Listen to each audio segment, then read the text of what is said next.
Hello, guys and girls, and welcome to episode 151 of the FReality Podcast. Grab your snacks, sit back, and relax as we discuss this week's top VR news. We're going to be talking about Catwalk C's super successful Kickstarter campaign. We have the best picks from the Oculus Summer Sale, VRChat's awesome avatar update, and Agent 47 is coming to virtual reality in Hitman VR. Also, Rowdy's going to give us a science lesson on the magic of Google's 6 degrees of freedom video tech, which is going to be super interesting. It's going to be at the end of the show, so make sure you stay tuned for that. And then finally, Zim has got some awesome VR releases to look forward to next week. But for now, let me introduce you to the team, find out what's been the highlight of the week this week, and also let us know what you played in the chat so we can share some of your highlights too. First up to the plate, this guy loves snacks, more specifically, the bug snacks. It's our VR fixer and Frisian friend is, of course, Nathy. How you doing? I like snacks. The bug snacks. Especially the bug snacks. They're amazing. have you guys seen the new trailer for bug snacks? I know it's not VR, but I was hoping for it to be VR actually. Yeah, I was watching it with you. I felt the excitement. It's it's kind of Animal Crossing and Pokemon Snap and a whole bunch of things kind of mixed together. Yeah, so I was screaming at the live stream at Sony to get it some VR support. Yeah. And for one moment, I really believed it was going to happen, and I'm still gonna just keep, spamming everyone, the dev team, Sony, everyone. Like, listen, this is important. This is art that needs to be celebrated with some virtual reality. Yeah. When I was watching it with Nathy, he didn't even care about Hitman VR. He was just like, bug snacks, gameplay footage. It's in first person. VR support. Come on. Didn't happen. I'm still not 100% convinced that Nathy is not serious about this. No, he's serious. He's serious. Yeah, he loves this game. Yeah, I'm gonna get it. He said to me he's gonna buy a PlayStation 5, not for anything else, but just for bug snacks. That's right. It's true, right? It's true. I did say that. Yeah. You just exposed me. I'm not buying it. I'm not buying it for the PlayStation VR 2 is gonna land on the shelf. And I'm just gonna play bug snacks with my new gamepad. And maybe I'm jumping the gun here a little bit and exposing you even more, but he's actually going to change his channel to Bug Snacks channel. No, that's gonna be my second channel. So I'm gonna upload less on my first, and you're gonna see more Bug Snacks. So Bug Snacks vlogs. I'm gonna travel around the world to find snacks and make bugs out of them. Yeah. Something on a serious note, if I'm able to do that. Sure, go ahead. Because usually you make me look like the guy who's never serious. But no, okay. So, besides Hitman, coming to VR, we're soon gonna talk about that. Sure. And I'm sure we have done this before, and it always gets us triggered. But is there any game that came out this year that you would like to have VR support for? It could be just an experience based on that, or full support. For me, personally, it would be Cyberpunk. I think that would be neat because open world, just dreaming a little bit. But so I've got one actually, unless someone else wants to go first. I'm gonna guess we're probably anyway. You go first, Mike. Okay, so I haven't played it yet, but I bought a new game today for the Nintendo Switch. It's also available on Steam and Windows Windows platform, and it's called Carrion. I don't know if you've heard of this one. Yeah, it's kind of like a 2D pixelated game, but you play as the monster, which is kind of the unique twist. So you're in a little lab, you're grown there, you escape from this kind of biohazard lab, and then you basically eat all the scientists and all the army that are trying to contain you. So basically you play the bad guy, you play the monster. Yeah. I recommended it here, actually. Oh, you did? Yeah, I recommended Carrion. No one listens. No one listens. No, it's fine. It's an amazing game, and if you ever want to be the bad guy, but Mike, please, he said games that should be in VR. How would Carrion, a 2D game, be in VR? So not necessarily that, but I like the idea of being a really bad character, really evil, like a monster. You are a bad he's just character. Stealing our ideas here. First of all, he said Carry On, which was Zim's name, and now he's saying prototype in VR. How many times have I said that already? Okay, yeah, or maybe maybe I was thinking Alien Isolation, being the xenomorph and eating people. That would be an epic VR game. That would, go on then. Like Natural Selection or something like that in VR would be very good if anyone remembers that from Donkey's years. The rule here is it needs to be a game from this year.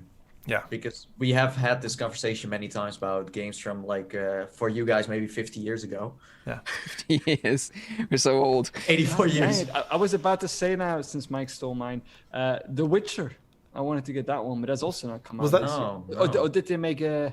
No, not They yet. made a special edition. I'm sure they did this year. The Netflix series came out this year. Okay, So okay. you can have, So you want have the the dude Netflix- in the bathtub. I'm sure they Henry have that on Cavill Steam, man. Simulator 2020. Oh, yeah. Yeah. The fucking dude in the bathtub, that's got to be on Steam. Do you I know was- what? There's literally a ratio of 1 to 3 adult games hitting Steam VR in the releases every week. 1 to 3. Yeah.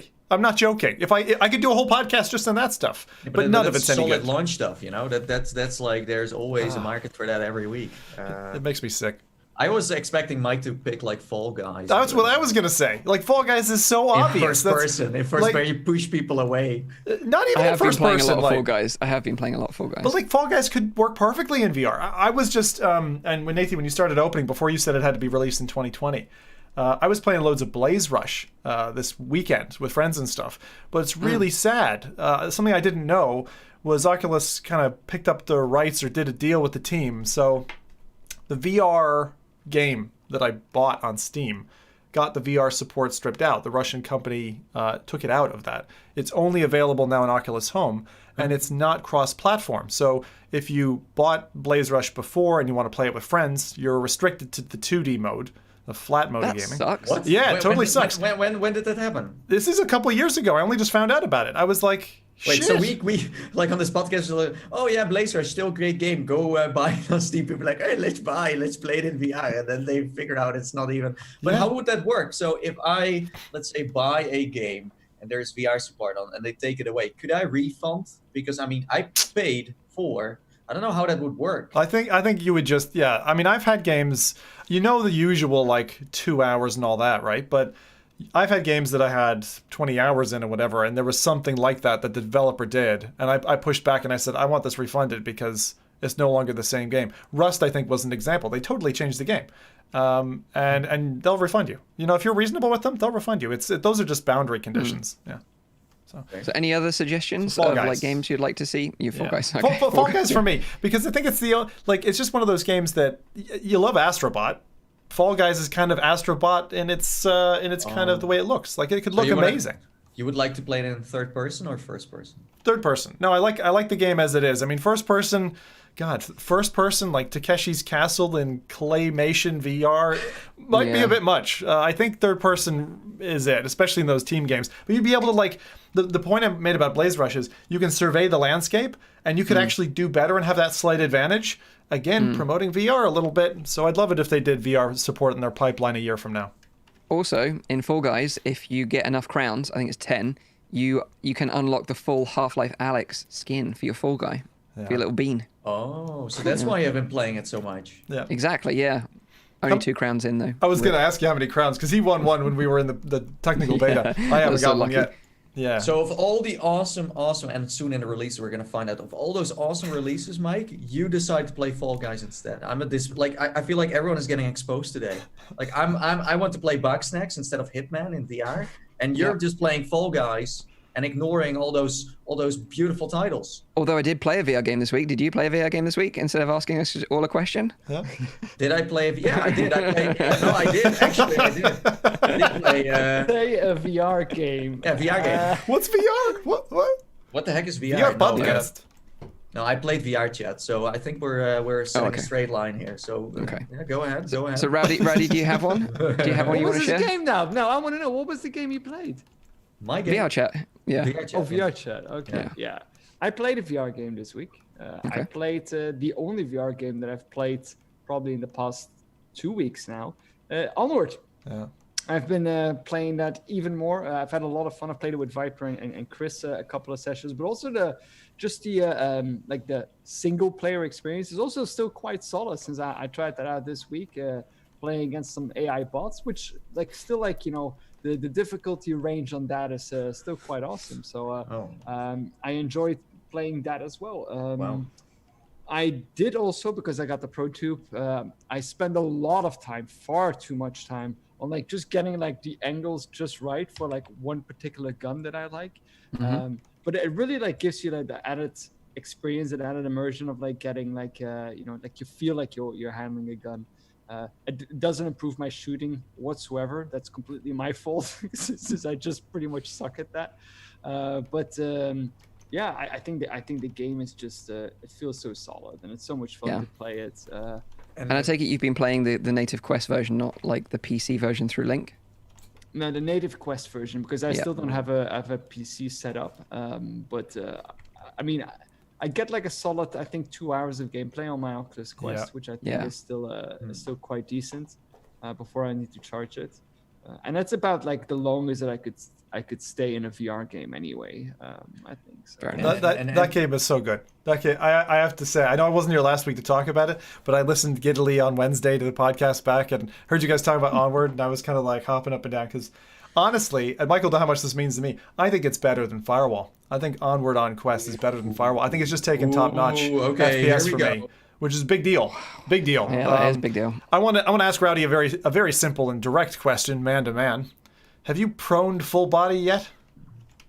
No. I haven't. So personal now. Do it. Trust me. Lay down with a sniper or something. It feels fucking fantastic. And Mike, you look like, I mean, your get up, the crate of gargantuan stuff that they sent you was amazing. You looked like a complete tit, which was amazing as well. I thought it was great. I felt like one as well. Yeah, it was brilliant. What I really liked about the game now is that you guys all know that I love to play games as Pavlov and Contractors, mainly because they're very fast paced. You know, if you die, you just respawn, that kind of stuff. But they've actually introduced some modes in Onward now as well that are far less punishing compared to what like the original game was. If you died, then you just had to wait up until like the round was over. So I think that is a really great addition that you have, because I mean I'm mainly fooled around with just other players trying to like get some kills or trying to like do something silly rather than actually playing the objective. Although I really like the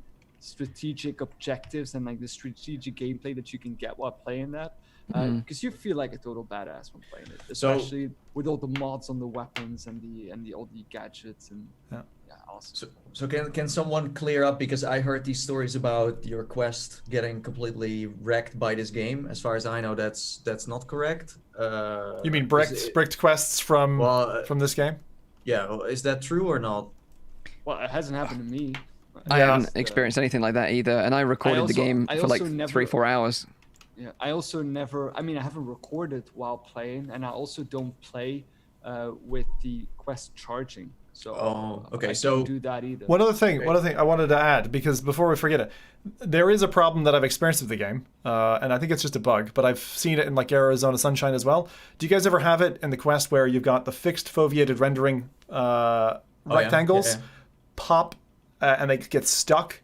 I used to always reboot my Quest, but someone who I was playing with, another Quest player on launch day, said, no, just hit the power on the right side, wait a second, hit it again, and it clears it. I never knew that trick. That's an amazing trick. So pro tip, if you're using your Quest and you get the fixed foveated rendering, which looks like a block of Tetris blocks in front of you, and it ruins your game, you can't keep playing. I've always had to re-power cycle. You don't have to do that. Just power there are still quite a few bugs in the game though, like mostly they're hilarious. One time we had like a player who was dressed completely in Volk gear, but he had like the hat of like was it Marsoc, and he was actually on the opposite team, so he was just going around with the other team, and then when he was close enough he would stab them all to death because he was dressed as like the actual team, but he wasn't part well of that's a bad bug.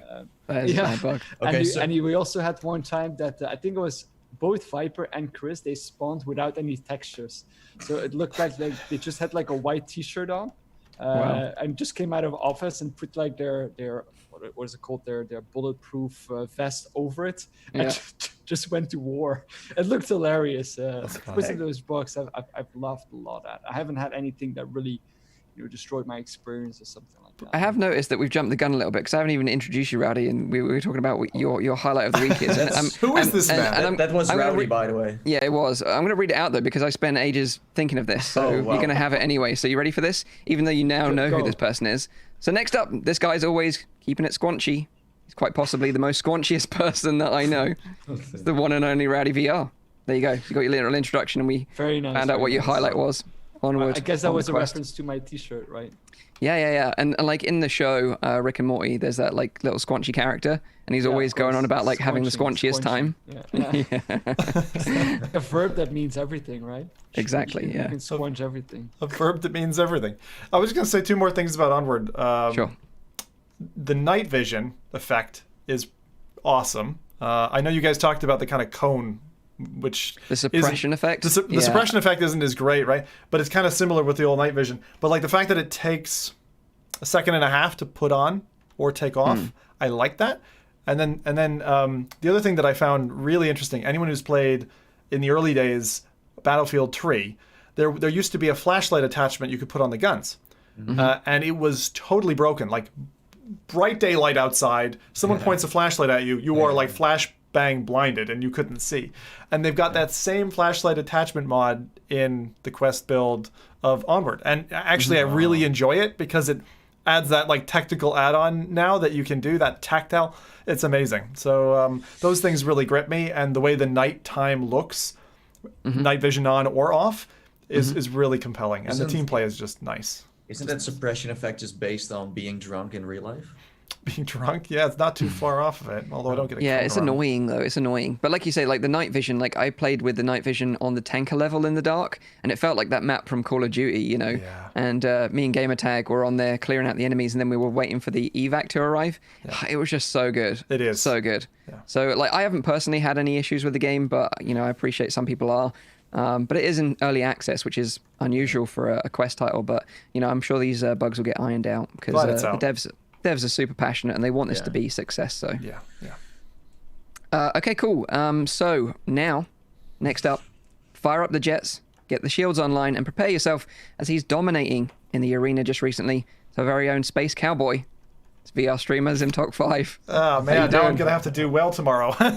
Exactly. Yeah, we've got a space combat thing lined up. So similar to our racing, which we did last weekend, we're flying around in Elite Dangerous Arena, which for most people think, oh, I remember that. That was a ghost town. So we're gonna be populating that. It's 4v4 online PvP. So I'm looking forward to that. Good. Yeah, I wasn't here last week. I was away getting drunk and playing almost 20 games with friends. So that was really good. But yeah, I think like my highlight of that would probably be was 8-player Blaze Rush was the thing I was going to say, and kind of you guys segued into it anyway. Onward I wanted to talk about because oh my god, on launch night when I was playing it, I took all the feckin' stuff out of my room, was laying on the floor, all this kind of stuff. But the amount of bitching about the PC strip down, it was enormous. I was like, guys, come on. It's like day one. Like, you got to give them a chance to A, respond, which they did that same night, B, do something about it.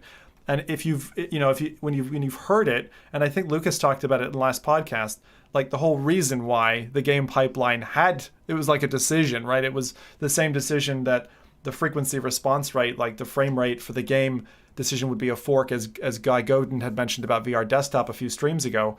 Like, it just makes sense. And when you look at it from a game dev perspective, you can be a lot more understanding of the decisions that they took. And as I said, look, not much beats Firewall. We've got Solaris coming later in the month. I really find, for the price, even though it's early access, Onward is an amazing FPS. If you would have given that to me in 2014, I probably would have wet my pants or something. Amazing, like really, really great. And the only other thing I wanted to say, just because I'd done a heck ton of research for our virtual barbecue that we'd done, and if you don't believe me, this is the list of games that we played. So it's like feck tons of games. One thing I ran across, for anyone who doesn't like their friends or family and wants to kill those relationships, please, if you're a single player game or a multiplayer, Warzone.com. Now this isn't VR, but I wanted to mention it. Yeah. Warzone.com. This isn't anything to do with Call of Duty, if you know the Call of Duty thing. That's what I was thinking. This is a Risk clone that has a stunning like single player campaign. You can play it in a web browser. You can play it on a mobile, so it's very versatile. You can play it on the toilet. It's easy. And if you set up matches, they're like turn-based, or you can do real-time. But like turn-based gameplay against your friends, it's really good. Like I got my wife in on this, friends, their girlfriends, boyfriends, and stuff. You can have matches like we're doing the Game of Thrones map and fighting against each other. Like this kind of stuff is just like really... it gets into you, like, and you're doing it like day after day, and they're long-term battles. But winning or losing in that, I've never won one. It feels just fantastic. It's like that really tense thing, and especially when you're able to just knife someone in the back, you know, like slip around in the backwaters and come in the back of the country and just steal a bunch of territory. Anyone who's played, you know, Risk or games like that, pen and paper or whatever, electronic versions on the Switch are actually quite good. Warzone for free. It's amazing. Yeah, so I thought I'd mention that. Can't get better than free. Nice. Good recommendation. So let's see what the chat have been up to before I jump into what my highlight of the week is this week. What have they been up to? Yes. So we have Daniel who played The Climb. We have Bato UK who played a lot of stuff. He played Assetto Corsa, Elite Dangerous, F1 2019, and Farpex. And he also started playing Horizon Zero Dawn, that is now on Steam. It is a little bit buggy at the moment, so you have been warned. And we have Waffle who played, that's another VR game, by the way, Horizon, just saying. Is it? No, it's not. It's not. So just be aware of that. Waffle played Tower Attack. Then we have Mr. Dub who played Westworld on Index. Oldie but goodie. Also Red Matter on the Quest. Westworld is the hidden gem. They actually won a prize recently. I don't know what went wrong with the marketing there. They just started launching it out of nowhere, and no one seemed to know. I think it launched around this time. I think it was it was like right after Gamescom. So strange timing, because the show wasn't even on at the time. No, or the season had finished anyway. There was a break. Yeah. Well, they just wanted to launch it. So look it up. It's still a really decent game. And then last but not least, we have Mr. Lemon Lime, who played a lot of Blood and Truth on the PlayStation VR. You know what I like about Blood and Truth? You can swippity swoop your guns on your fingers. Yes, so good. It's super satisfying. And he says probably one of the best exclusives ever. Until the one we're going to talk about soon. We've also got like a real MVP in the chat, Mr. Fonzie, who's playing Real Fishing VR Together edition right now whilst watching the FReality podcast on the in-game YouTube player. So awesome. watching us on the show whilst fishing with your friends, like that sounds epic. Oh yeah, I don't want to scare the fish. Don't rock the boat, Mike. Sorry. But my highlight of the week this week is the first steps demo of Eye of the Temple, which I played on the Valve Index. Now, this game has been in development for a long, long time. I think it's been around 4 years now. And I originally played it a while ago, but it's been constantly improved and updated over the years, and they've recently pushed out this demo, so I thought it was about time I checked it out again. It's mainly a solo dev project led by a guy called Rune Johansson, so if you want to follow him on Twitter, go ahead. But it's basically like Indiana Jones in VR. That's essentially what it is. You get to wear a fedora, which is pretty badass. You get your own whip, and you get a wooden torch. And the really, really interesting thing about this game is that it doesn't have any artificial locomotion options at all. So it's completely a room scale game. You have to have a 2x2 meter play space to be able to play it. It's so rare. It's so rare to be playing games that use room scale. It's all standing nowadays with some teleportation or walking logo with thumbstick. Exactly. And the beauty of having a room scale game where you actually have to physically walk around is that it feels so much more immersive, right? When you're just naturally walking, and we'll come on to this a little bit later on when we talk about treadmills, but walking around is really magical, and especially when you get that sense of height, the verticality, and then having to crouch to avoid traps that you might have set off or stuff like that. It really is an immersive experience. It's all like Aztec based as well, so it's got that kind of like Indiana Jones, Tomb Raider vibes to it. And the demo actually has quite a lot of content in it to give you a nice flavor of what the full game has to offer. You'll also be collecting some gems, solving some puzzles, and using your whip to break like vases that have got gems in them, and also some enemies as well. That whip is so nice. That whip is such a nice like leather physics feel to it. It's weird. I don't know if you've tried this, Zim, but if you get close, if you're too far away from a lever, you can use your whip to whip round the lever and then pull it. That's just such a satisfying mechanic. Yeah, my buddy Buck was doing MR stuff with that. He's actually in their little trailer, but I watched him play it, and I was just like, damn, some of that is like super satisfying. But it reminded me of these like age-old like Nickelodeon programs, like where they had people competing, and it was really just them looking into a monitor, and it was kind of like I don't know if you'd call it mixed reality. It's one of those like sideways cams that the weather girls use to like, say the weather, whatever. Yeah. I think if you've got like an epic green screen setup, like I saw RageSack was streaming it last night, I think, and because he's got this huge green screen area, it looked amazing. But I tried it out with a live avatar system, and that actually worked out really well because you don't have to worry about green screens then so much. You just got your own avatar copying your body movements. But if you're interested in checking this out, which I recommend you do, go and join the Eye of the Temple Discord server, and then they give you free access to the demo via a Steam key, because the demo isn't public on Steam just yet, so you have to go through the Discord to get access to it. But go check it out. It's a really fun game. Just make sure you've got a 2x2 meter play space. This is what we need on Quest. I want more room scale VR stuff on Quest too. Yeah. It's very unique. I did ask about a Quest port because I've been speaking to the dev, but because it's a solo dev project, it's like a lot of work. He's obviously optimized it for PC. It will be coming on Steam later this year. And he said, although a Quest port is unlikely, you never know, it might happen sometime in the future. So wait, it's an early alpha, non-public demo you can go and get access to on Steam. The demo is like a demo of the final release, so it's fairly polished actually. More like the final game will actually look like, and hopefully this game comes out within the next couple of months because it's been a while in the oven. So I'm kind of curious about that. So is that a strategy you've seen other devs use, like a non-public demo? Because why would you have a polished non-public demo? I don't understand. Yeah, they've got a store page for the demo, so I guess they're going to open it up later to the public, but they're just like letting people try it out and give feedback for now, even though it is kind of more of a final build.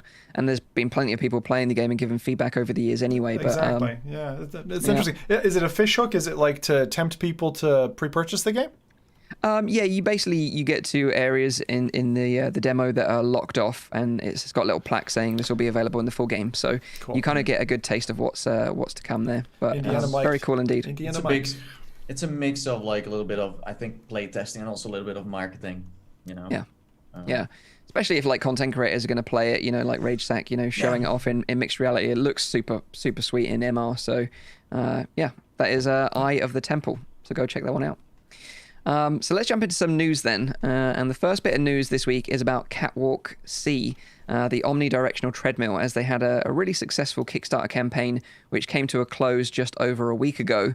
They were able to secure $1.6 million in funding with 1,397 backers, which is pretty incredible. And I'm actually pretty surprised. Are you guys sort of surprised by the amount of money that got funded with this campaign? Yeah, absolutely. Yeah. I never thought it would be that popular, to be honest. Especially in this climate, like it's a difficult time to be pushing like a VR peripheral that's almost $1,000 at the high end.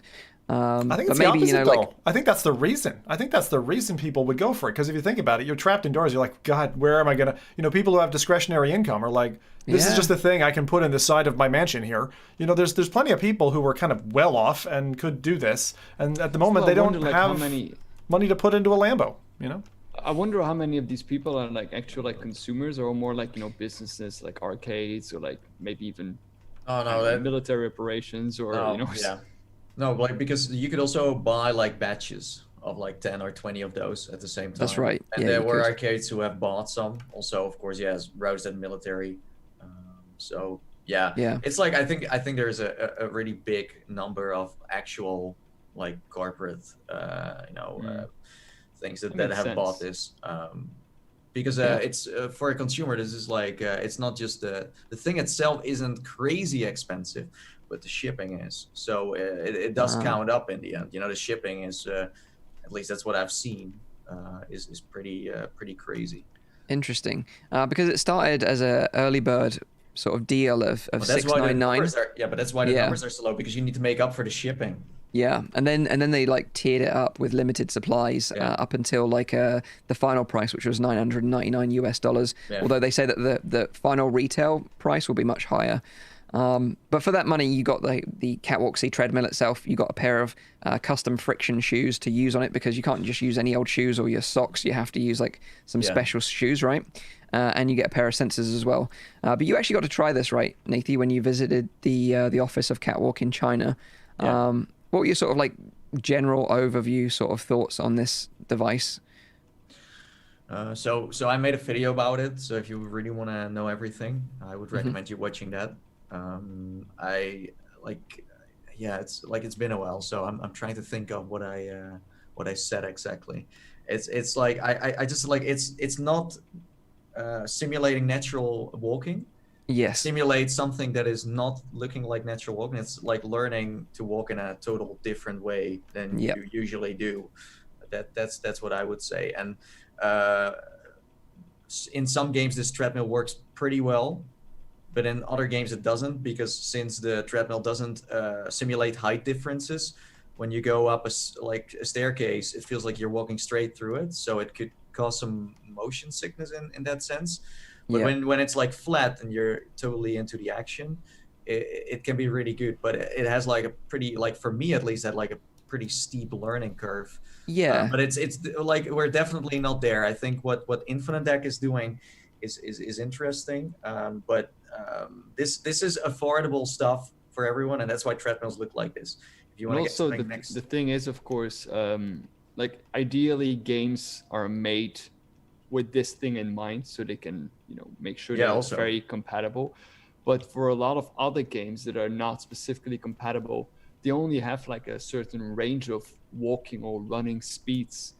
So you have a certain walking speed, you have a certain running speed. True. But of course that will not naturally translate one-to-one to the speed that you will have when you're running on this treadmill. No, like when I played Vertigo, and I also played Half-Life. Half-Life Alyx has like one running speed pretty much. Well, Vertigo is like, it just goes up in speed.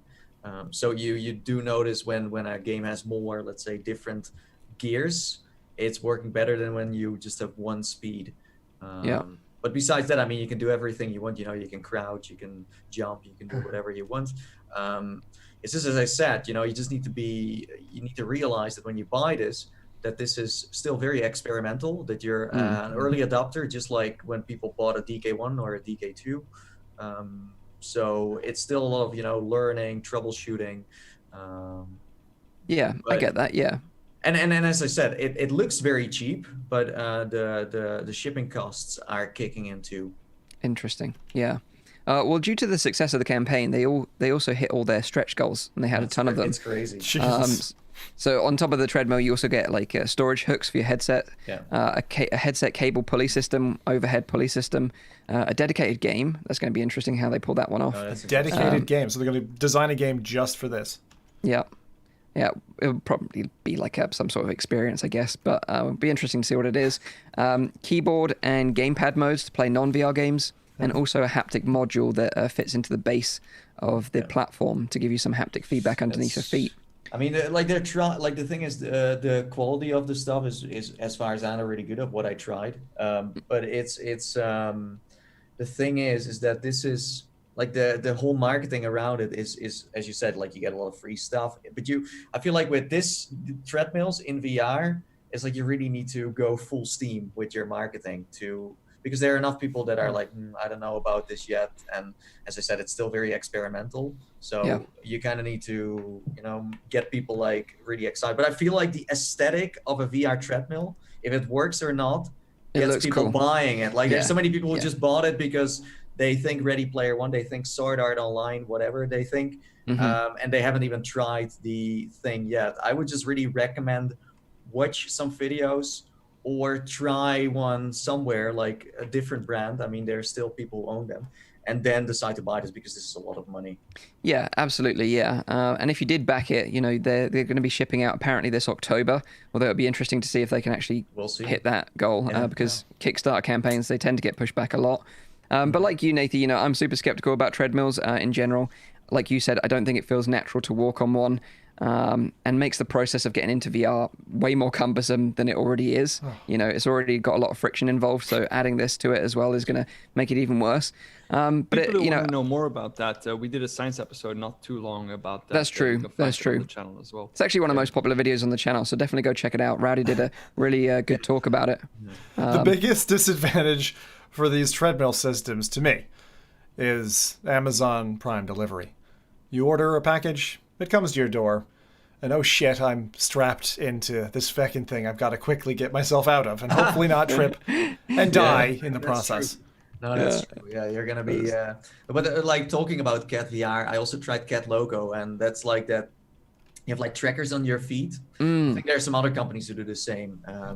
And it like when you then move on the spot, you can walk. It's a bit what Sony made, but then without the trackers. And I thought that was way more amazing than the treadmill, where it's just pretty simple, but it's just like you just move on the spot. You're like jogging in a way. And you can just when you jump, also the game reacts to that. So then you also jump in the. It's like it's just very simple and not that expensive. I thought what they made there, I was way more excited about that. And that's interesting. Yeah, I haven't seen many people talk about the Cat Loco system. That's kind of cool. Wolco VR did the same. It's right. Even create something like that with some Vive bucks. I mean, it's pretty standard stuff. You're talking about Cat Loco, right? Which is I've seen them demonstrate with a couple of different like big titles. I think they did with Alex and a few others. But as I said, it's not like they created something extremely unique. You have Cat Loco, you have Wolco VR, then you can do it with the Vive bucks. You could create something yourself. What was that one? We had a video running. God, it was nearly a year ago now. Mike, you might remember this. There were like floor tiles, but it was a locomotion system. Do you guys remember that? That moved? The stair thing. No, not the moving stair one. I'm talking about it's like a tracking system that you had out, but each tile had some communication or something with what you were wearing. It was bizarre, but it was like the only one of its kind that I can remember. It was a locomotion system, and you could like these little like driving tiles that would just move in front of you and then create a path. Yeah, it wasn't that. I vaguely remember what Zim is talking about, but I can't remember the name. It had like neon lighting, almost like it was like white tiles, but with like neon lighting. If anyone in chat remembers, please post it. Let us know. But yeah.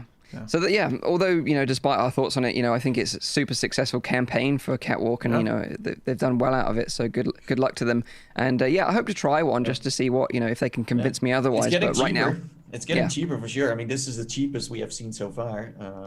But I mean, I wouldn't say that, because I know that the Virtuix was very cheap as well, but it didn't really deliver on the promise that was there. Based on that, they are gonna deliver a promise. It's the cheapest one right now. I think really, just using a Quest outside or in the right lighting conditions or in a big open space is way more immersive than a treadmill.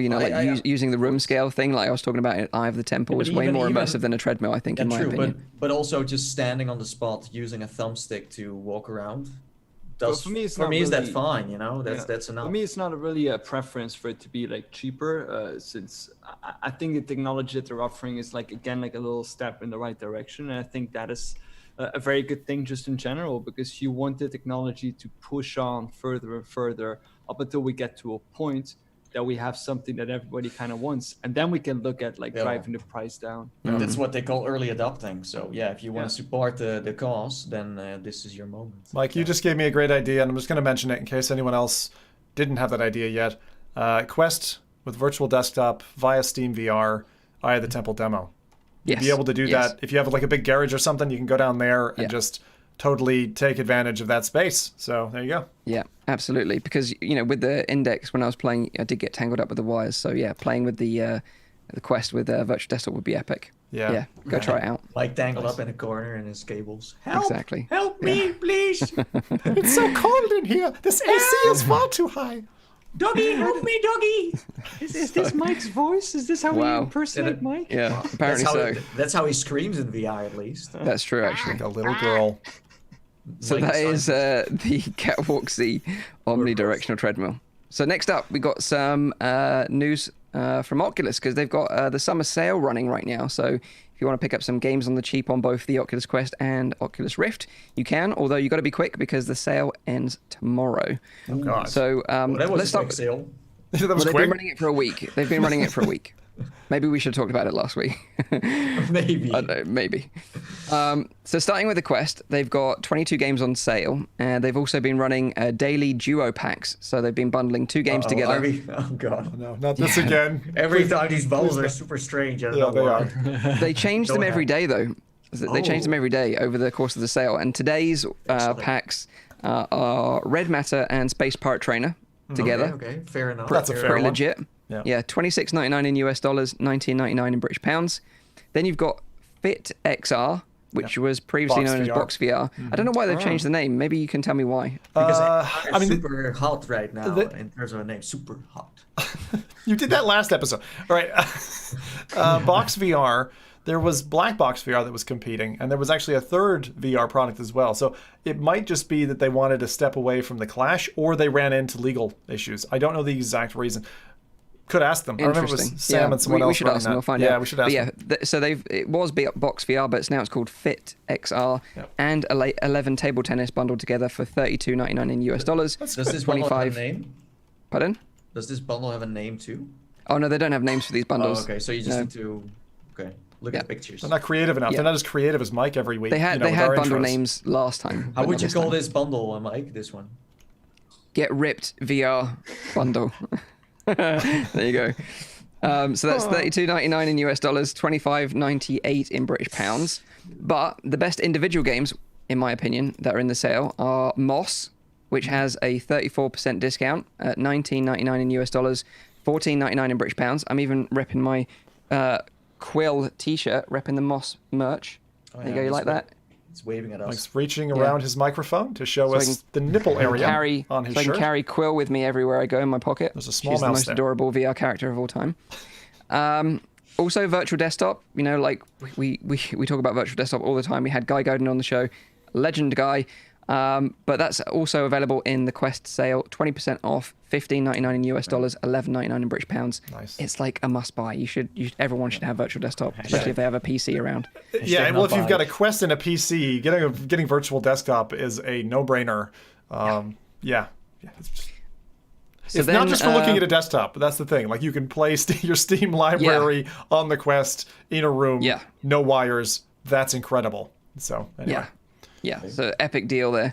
The Rift platform, they've also got loads on sale. They don't have any duo packs, but they've got individual games on sale. Some of the best that I picked out are The Climb, which is 25% off, $22.49 in US dollars, $17.24 in British pounds.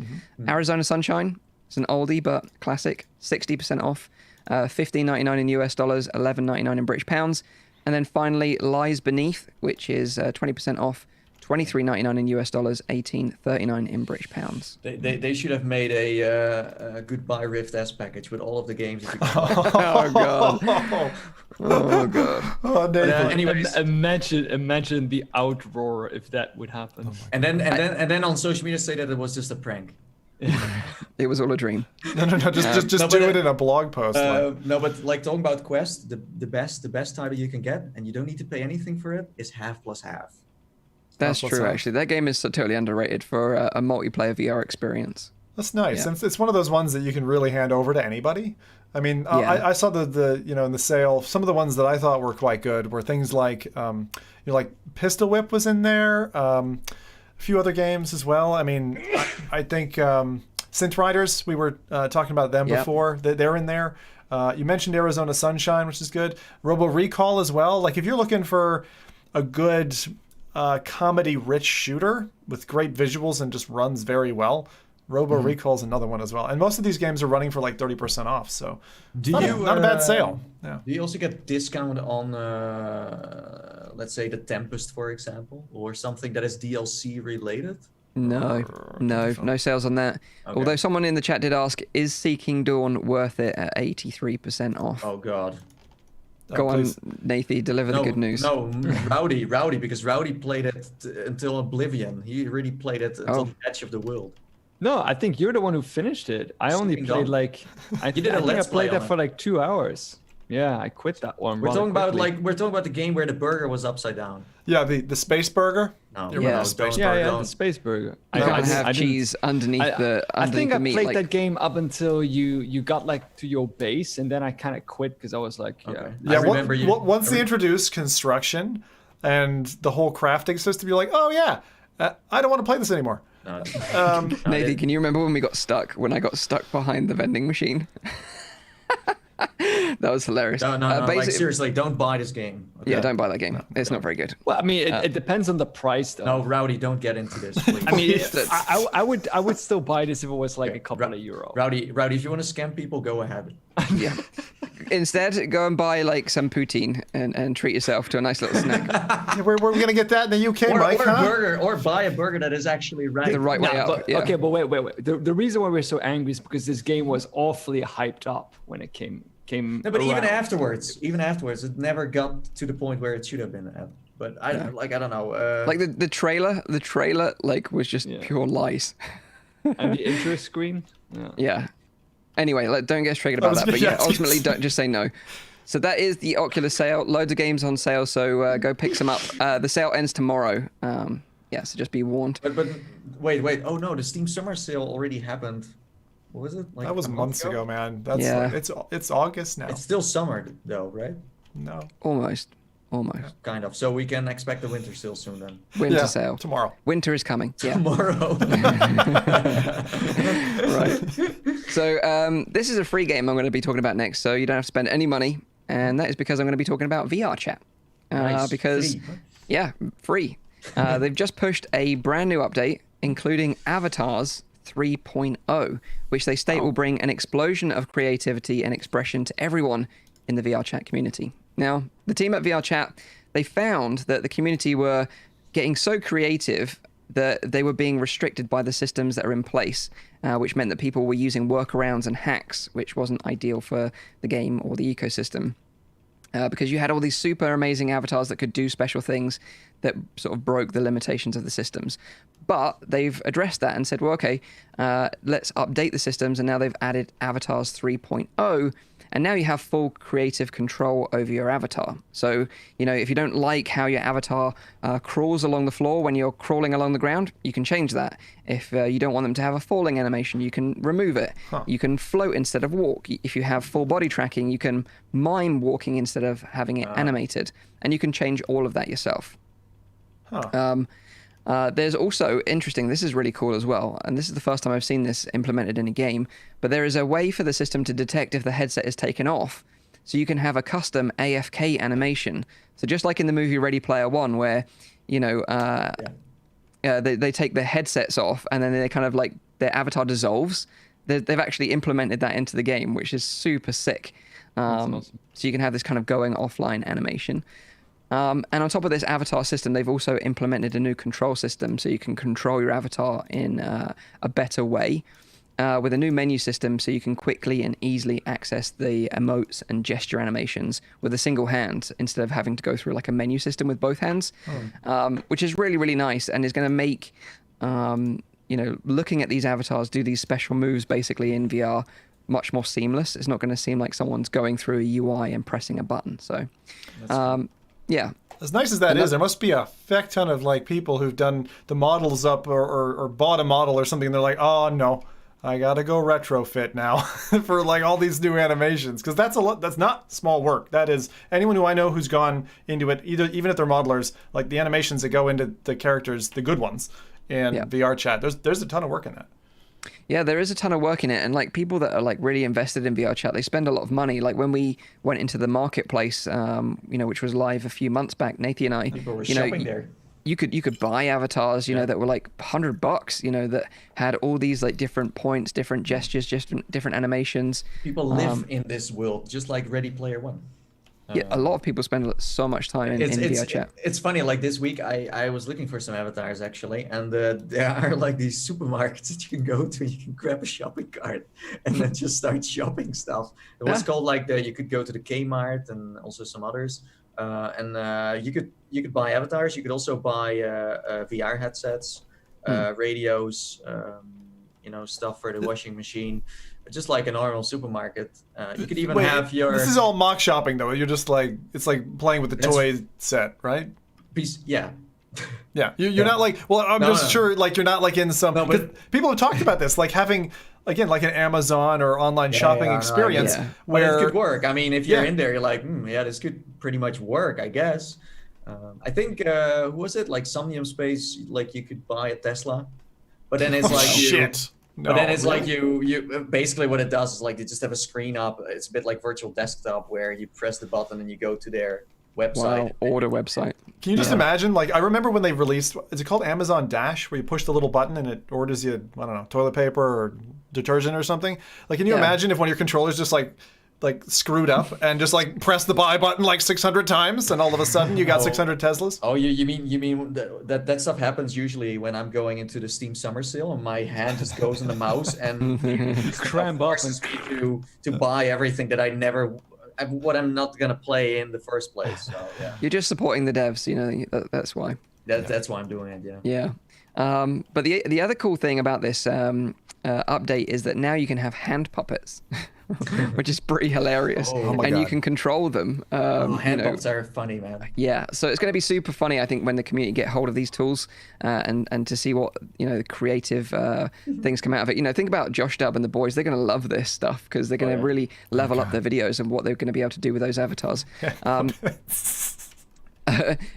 If you want to check out the tools and features yourself, Avatars 3.0, you can manually join the beta, or there's a portal in the VRChat home, which is to the right of the mirror, that you can just jump into and go and check them out yourself. All the other avatars, they're still going to work. It's just that the 3.0 avatars are just going to have these extra improvements and look really, really nice. So yeah, it's great to see that, they're continuing to improve and go from strength to strength, really, because there's not really anything that competes with VRChat right now in terms of that kind of avatar-rich integration. Yeah, now with customization, I think the closest thing would maybe be Rec Room, given that you can design and create, but it's not the same level of customization at all. Plus, the difference now with Rec Room and VR, in Rec Room you have microtransactions now, just for cosmetic stuff. You can buy that with real money. Well, VRChat is, as far as I know, still a free market. You can buy something from someone, but it's not VRChat who's involved. Exactly. Individual sellers selling their work. Yeah. But what do you think about that? Like, should they?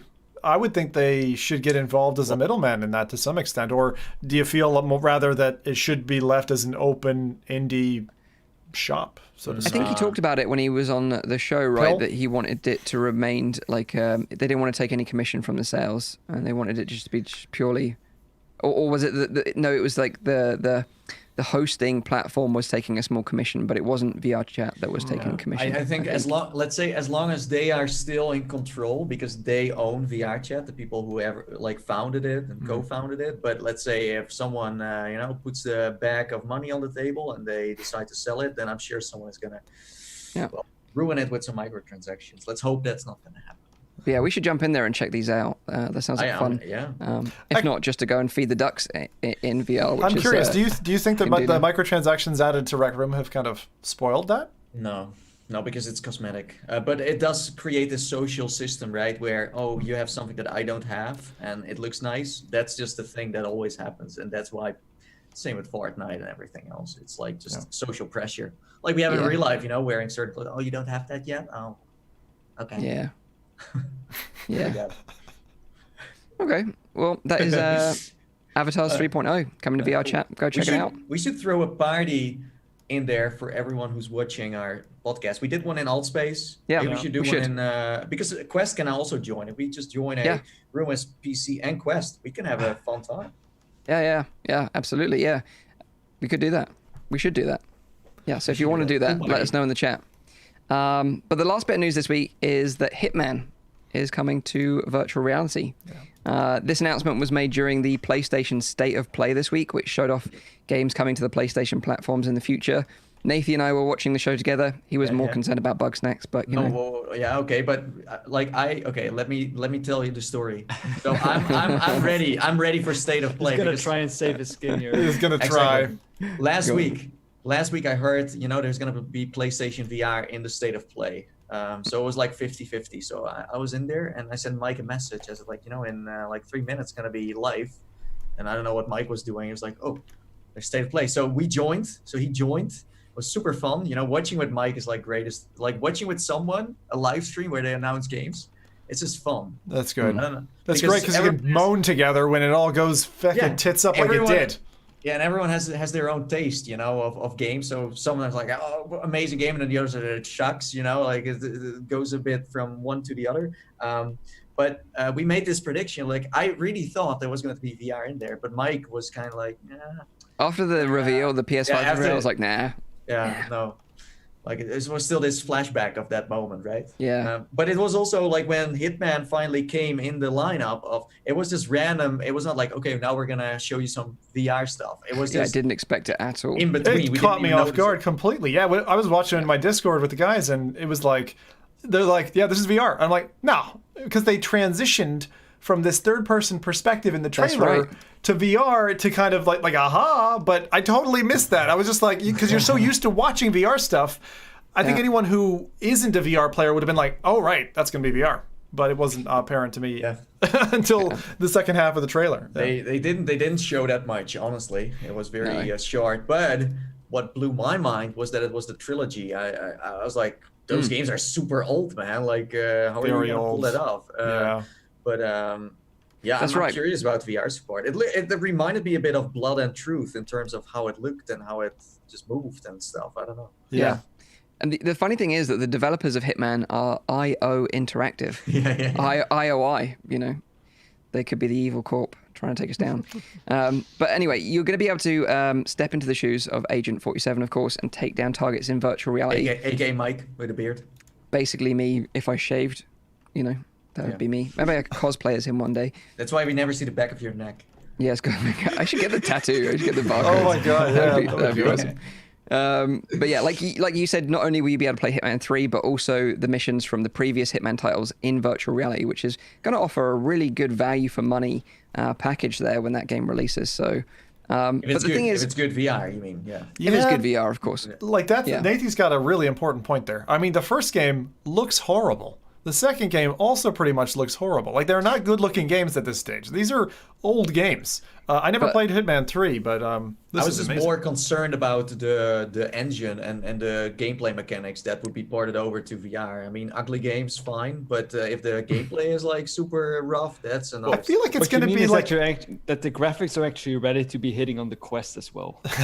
Yeah, it's exactly. Well, that's exactly it. It's kind of like Quest level, PS2 level graphics. Yeah, like, they're not going to do that though. They must imagine your target is like popping out and in because the render distance. But what if they do? What if it's? I mean, okay. So what have they done before? They've done the Wipeout trilogy, and they did that incredible justice, right? So they did that. They've done other games that were in flat, like Crash Bandicoot and stuff like that, in flat, done it justice. So do you guys think you're expecting kind of a full, like HD? I don't even want to say full HD, remaster, but you mean? Like a full remaster, like and VR support. And please cure my ignorance here. Is Hitman 3 already a flat game, and now this is just a port, or is Hitman 3 new? It's a port. No, it's... No, so Hitman 3 is coming as a full release. Like, it's not released yet. Yeah. And it will have VR support, so it's not like just a straight VR game. It's a new game. It's like not built from the ground up. Like a mode, just a VR mode. Yeah. But you can obviously play all the missions in VR. But the thing is, because they're going to be able to play the old missions, they've obviously updated them to the new engine to make that possible. So they're not going to be like PS1 graphics, like you guys say. But that's good. Like that. I mean, but it's good. It also means that it. Some people do a refresh of a game. Like I remember GoldenEye going through that basically, and like when you redo it, sometimes you break the magic at the same time. So it's just you're into a new game instead of into just upscaling the graphics. This game is perfect for VR. Let me tell you why. It's because in Hitman, you can, for example, hide, in places, but you can also dress up, and it's almost like you're role playing in a way. You are, for example, like in the trailer, you're part of a party, right? People think you're just a guest, but there are also moments where I remember you going to a museum, for example, with a little camera and you're making photos. Well, in the end, you're just, going there for something else. So it's like in every mission, you're going to play like a certain role. And I think because it's VR, it's so immersive that you're totally going to be feeling that. I think. But like that's and the only reason why I want to play this game is because I want to grout people. You just want to grout people, like. Yeah. But that's it. Like that's the part where I feel like even with the Move controllers, right? Like flipped on their sides or whatever. Yeah, big fat old like Italian woman, and you just take her down with the garage controllers, which is what I remember from the first game. But like, are you gonna feel it? Like, how's it gonna feel? Like, I mean, blasting Iron Man's rockets and jettisoning into the air, you're kind of connected in the right way. Is this, because this is like, it's really personal. You're in first person. I think that part sings to it, but I think you're almost going to lose it because you're not going to feel the, the tug of the, God, this is going deep, dark, fast. Wow. But like, you're not going to feel the tug of the string around the neck of the person who you're garroting. You're going to feel the last pulse of their last dying breath. You know? This is what Zim wants. That's what I want. Like tactile accessory. Hey, are the Force Tube guys listening? How are they going to handle like the pushback of the string while I'm trying to strangle someone? Yeah, but because if that's not in the game, it's not going to be a solid VR experience. It's going to be just like any other PlayStation VR experience in terms of that. It is good to know that I think this is not an exclusive. It's time because usually you see a logo on there, on the trailers that it's like an exclusive forever. In this case, we can expect this to come to, I think PC. Steam. I think Steam is going to be it. So let's talk about, because obviously what Zim was alluding to there, it is you're going to be getting up and close and personal and taking these people out. But there's been a bit of a backlash. I've seen like some people talking about the negative side of this and saying, they don't want this level of up close and intense violence in virtual reality. And it's because we haven't really seen that really. Like we get stabbing in VR, which feels weird. Blade and sorcery was a big thing. Gorn was a big thing. Yeah. And it's really gory. Walking Dead, like taking a serrated knife into someone face, like, I mean, is actually, that no, not... yeah, you're right, dude, like Saints and Sinners, yeah. Like, I don't get it. I feel like it's just, I'm gonna call it the wallflower syndrome here, because like, if you don't like violent stuff, stay away from violent content. Go walk on an island or something and, dig your toes into the VR sand. But like, I think this is not for you. No, but I think it's a fair opinion to have, but movies are also violent. We have, even like certain board games that are violent. Like, the thing is, everywhere, like, violence is entertainment for the human species, and this is a part of that. Yep. It's not even like entertaining. It's like part of our entire existence. Like, the reason why we're on the top of the food chain is because we are essentially a violent species. I mean, if anyone like reads the Bible, it's full of like very, very violent content. Wow. And that's the thing, deep. Like, that's the thing, like, already.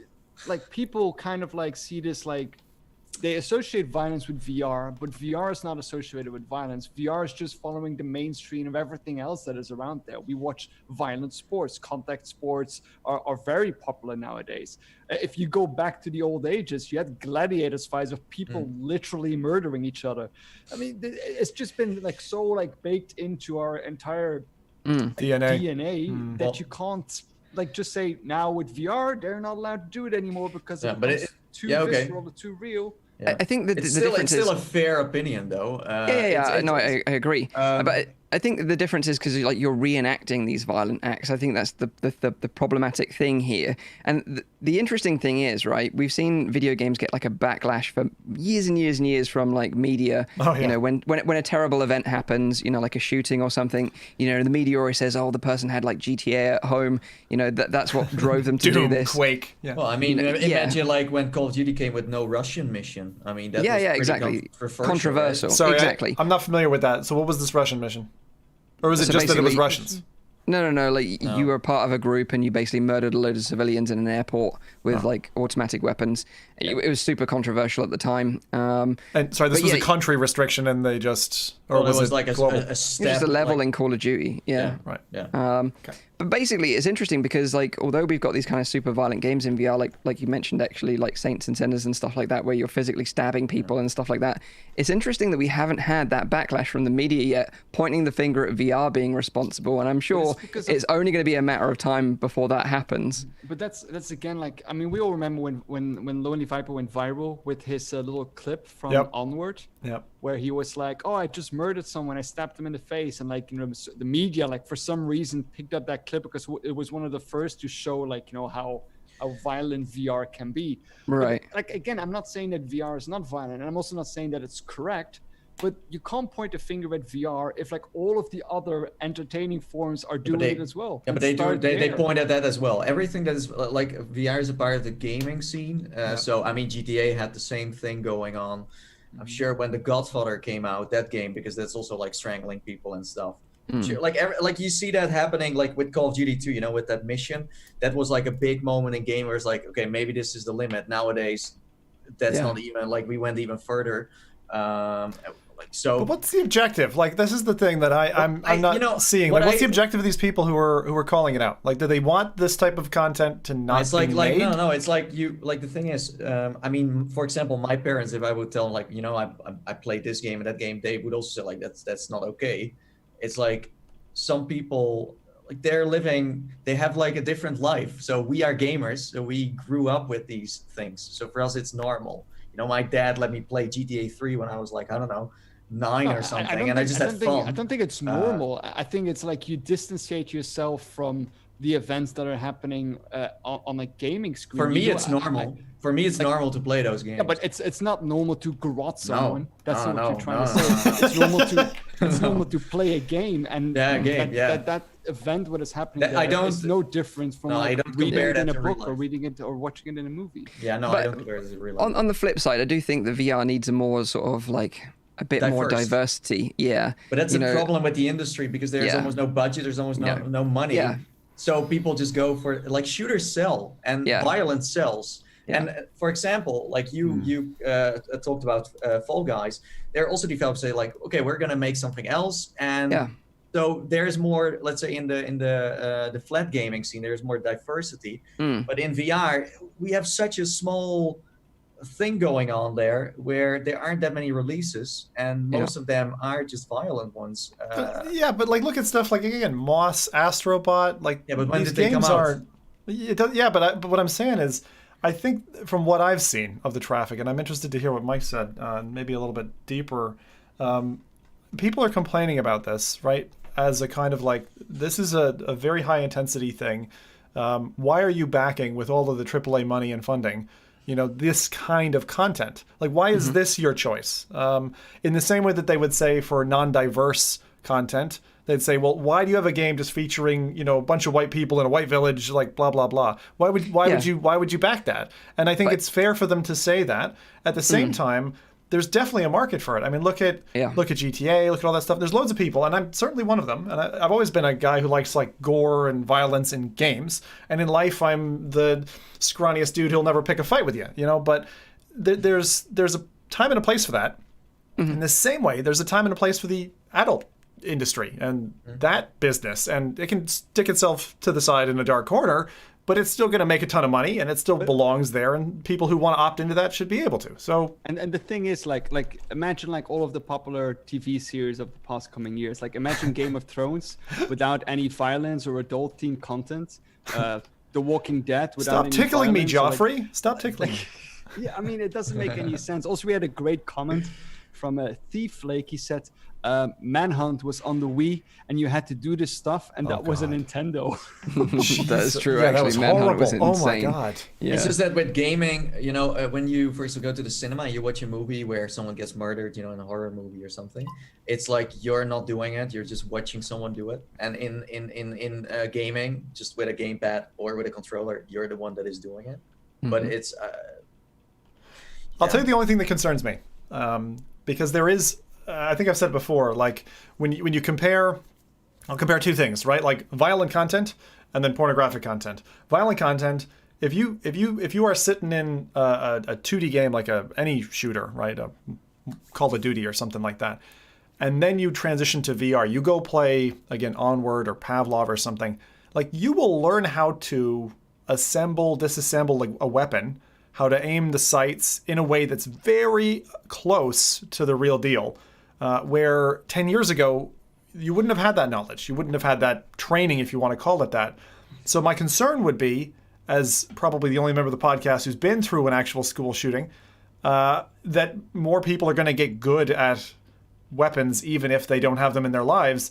And when that small percentage of the population flips it, you know, then we're going to see even worse tragedies in the future as a result. And it's the same thing on the It's the same thing on the pornography side. I had a friend who got addicted to that stuff, and I think if you're talking about a web browser versus a VR experience, the VR one is so much more different, and you've already seen probably loads of articles about, and TED Talks in that, about how that can change your brain permanently, and it can actually damage you with your relationships going forward in life. So those are things that I think it's a new medium. That's why people are excited. Yeah, but the important thing that you need to know with that is that if you have a brain that is prone to addiction, it will be to all forms of addiction, not just, for example, pornography, not just gaming, not just... Those people could, for example, never game an entire day in their life and still become addicted to something else. It is not the medium itself that that drives that addiction. It is actually like something faulty in the brain or an overexposing reward system that causes that addiction to come through. You can see, and because I study with OCD, and you have people having compulsive behavior as well, that, for example, they would prevent doing the compulsion that they normally would do, and they would just develop a different kind of compulsion and not perform the old compulsion anymore. And that is something that is, if you really want to point the finger at, I'm not saying that gaming cannot be addictive. It can be addictive. It's proven already. Same with pornography, same with drugs, same with alcohol. There's so many things that are addictive, but you need to point the finger then at the right kind of treatment, and not saying, it's gaming that is causing it. It's the same as saying, gambling causes addiction. That is not true. I think you can have a fair conversation about this, but it's just like, from the gaming side, if someone starts talking about like for example, using the Hitman trailer and show that off, so like, okay, this is violent, then I understand that some gamers feel personally attacked, because it's not about the violent part. It's about, games are part of their lives. And then you get into a whole different, so it's a mix of emotions, and I think you can have a conversation about that, but it's like you need to understand both sides, because I still understand why some people say, like, this is like, if I would show my grandparents all the stuff I have been playing, like Doom, and they would be like, what the hell did you do? I would be ashamed of myself. It's like, I cannot explain that, You can't explain it. Why are you ripping demons apart with a chainsaw, man? What's wrong with you? I played a lot of, fun games that are not violent, and I also play a lot of games that are violent. But I have fun in both of them. I don't feel like I'm, I want to play them because I'm like getting aggressive or anything.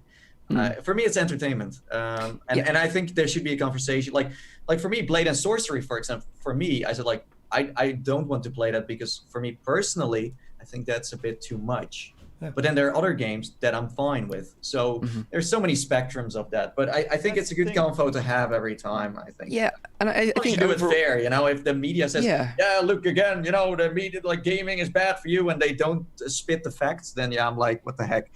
But I think this is it's a win for VR, because Hitman is an established brand, and it'll interest people that maybe have not considered the jump to VR yet. Like, this is a game that I really love. I want to take it to the next level and maybe try it in VR. So I think for VR it's great, and I do understand both sides of the argument. I personally enjoy violent games myself, but I do agree that VR does probably need some more diversity out there. When you consider that one of the best-selling games is Beat Saber, which is completely unique and it's in its own category in terms of a game. We need more innovation like that, rather than it feels shooters. Like the problem is, if Hitman gets announced, it feels very oversaturated. That's the thing it's all about. Because if you look at this year, what got announced? We got like Medal of Honor, and but there's almost nothing there. If let's just say, like, the normal gaming industry, the pancake gaming industry, they're like, I don't know, 30, 40 games coming out, and it's all like diverse and different. But in VR, we only have like maybe 5 AAA games a year. So if then 3 of them are shooters, then it might look like that's the only thing people care about. Well, in the background, there are enough indie titles that are not about violence. If the industry grows, we get more diversity in the scene. It's not like we don't want it. It's just we're not ready for it yet. Yeah. So in the chat, Watto UK says, those poor blocks, you murdered all those blocks in Beat Saber. But talking about Hitman, the game will be releasing in January 2021. It's been confirmed as coming to PSVR on PS4, but it's not clear yet about the VR support on PS5, as they've been a bit quiet about their VR plans on that console for the moment. Could it be that they already work on it for like the next PlayStation VR? That would be amazing. That would be amazing, yeah.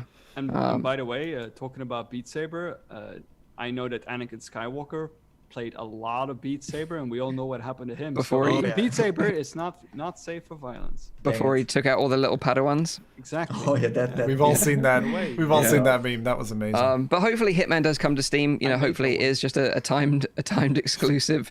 But along with Hitman, of course, during the State of Play, they also announced that Vader Immortal, which we talked about on the show previously, is coming on the 25th of August. So if you've been waiting for that, you've got that to mark in your diary. And it's a complete bundle featuring all 3 episodes, which is going to be a pretty cool little bundle, I think. So. PlayStation VR strikes once again.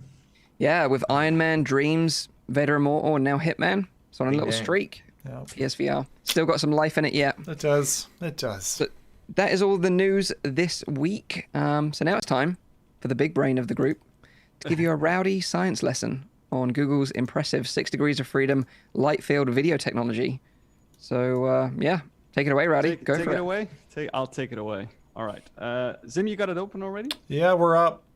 All right. So today I'll be talking a little bit about the research that Google has been doing in terms of streaming 6 degrees of freedom video content. And specifically, researchers from Google has developed the first end-to-end 6 degrees of freedom video system that can stream over internet connections. That is, provided that you have a 1 gigabit connection. Now, we're all familiar with a ton of 360 videos that are available on quite a few different kind of platforms. We have, for example, 360 roller coasters, horror experiences, vlogs, gaming videos, all kind of different kind of content. And the idea of this sounds quite awesome, but as soon as you try it, you do feel a little bit disappointed, especially as a VR veteran. And the question I kind of want to answer with this little science section is why is that? Rather than going into the technical specifics of how Google managed to get around this, I will briefly touch on this and try to explain it in a rather simpler manner. But the overall focus will be, why does this happen? Why does 360 video not feel as awesome as you would expect it to do? And part of what makes our visual system so effective is that our heads move and change our perspective. And this then allows us to feel a certain sense of depth through something that is called the motion parallax effect. And this is something that is called a monocular depth cue that causes objects that are closer to you to appear to move faster than objects that are further away. And the further away something is, the slower it appears to move. We all know that when we see a plane, we see it moving rather slowly, but that is because it's so far away. And that is a kind of a cue that we get of the distance that is between us and that particular plane. That is also the reason why you're sitting in a train and you see it moving next to you, that you assume that there is a certain speed that you have yourself. That's also related to that. And also, moving our head allows us to see how light interacts with the surfaces in the scene, which then gives us information as to what particular materials that the scene is made of. So for example, we get a perfect reflection that we know that it's a metallic surface, or if it's a rather imperfect glossy reflection, that is a different kind of material. That is by moving our head, we can see the reflection change in that, and we can get some information on the actual material. Now, up until now, what most of those 360 and 180 videos have been doing is only allowing us to see from a certain viewpoint. But this viewpoint cannot be altered regardless of how the user moves its head. And this is not really comfortable. It can cause not only messing with your visual and vestibular system and cause motion sickness, but that can affect a lot of people in different ways in many kind of VR headsets. So they've been trying to find ways around that, and one strategy is to get around this is to use a multi-view stereo camera or depth sensors to estimate the 3D depth of the scene in each direction, so that the panoramic image can then be reprojected with image-based rendering to a new viewpoint. A drawback of this is that, unfortunately, it looks rather dull, that the scenes are not typically well preserved. So you have disoccluded areas around object edges, and it's very difficult to fill this in very accurately. And furthermore, because you have reconstructed 3D geometry, it can be displayed with textures. this fails to reproduce a view-dependent reflection. So you don't get really a sense of material, which gives everything a rather like dull reflectance. Now, a different strategy is to record a sampling of the light field using an array of cameras that are distributed across a surface. When used with modern interpolation techniques that include per-view depth estimation and view depth texture mapping, these view-dependent reflections can be preserved. So you do get a very accurate kind of reflection. However, unfortunately, there is a very associated complexity and associated costs with that, with these denser camera arrays and sparse samplings that are prone to noticeable edge artifacts as well. And none of these strategies have ever been paired with an efficient video compression scheme. And then Google comes along and decides to like get involved in this as well. And what they have done is devise a solution that includes capturing, reconstructing, compressing, and rendering a very complex scene in such a way that it can be streamed over a 1 gigabit connection. And it's especially that last part that is a very impressive feat, mainly because of the insane quality that they can achieve despite the compression that they're using. So now we'll go a little bit into more technical details of how they managed to accomplish this. It is rather complex, but I'll try to break it down on a couple of points. So first we have the cameras. They used 46 4K cameras that run at 30 frames per second. They're roughly 18 centimeters apart, and they have a field of view of 120 degrees by 90 degrees. These overlapping field of views then allow reconstruction of near-field objects of up to half a meter. In the paper, they even describe up to 31 centimeters. And that is only a roughly estimated cost that was provided by Upload. They did the calculus on that. It was roughly $7,000, which is quite cheap. That is roughly the price that the guys are paying me for doing this episode on the science episode. Then what they did next was they performed a view synthesis that they used to something called the deep view method. That is the kind of algorithm that they tried to use for this, but they replaced the multi-plane image with a multi-sphere image that encodes a concentric sphere, a set of concentric spheres with RGBA textures around the viewer. Now, due to the enormous amount of data that is in such an image, this is obviously very challenging to compress. So what they did is they reduced these multi-sphere layers to 16 layers meshes that conform to the layers in the scene. And then in the final format, what they did was they took these layered meshes and grouped them into small spans of time. The 16 layered meshes textures were combined into a single atlas. And this atlas is then compressed with the standard video codecs that we all know, while the geometry of the scene is stored as, the geometry of the texture is stored as a separate stream, which is a very common thing to do in gaming as well. Now, the most impressive visual thing is the composer depth visualization that they managed to accomplish, where they showed the tree branches, showing how the colors of even the thinnest branches seem to change as you move closer or further away, which I think is a very impressive thing. But overall, they managed to succeed in generating a 6 degree of freedom volumetric video, so you can actually change your viewpoint while you're looking into the scene, up to a fairly decent distance as well. It's a 70 centimeter viewing baseline, so that means that they have an overall of a little bit more than 180 degrees of field of view, and they have a 10 pixel per degree angular resolution, or as I like to call it, very, very cool stuff.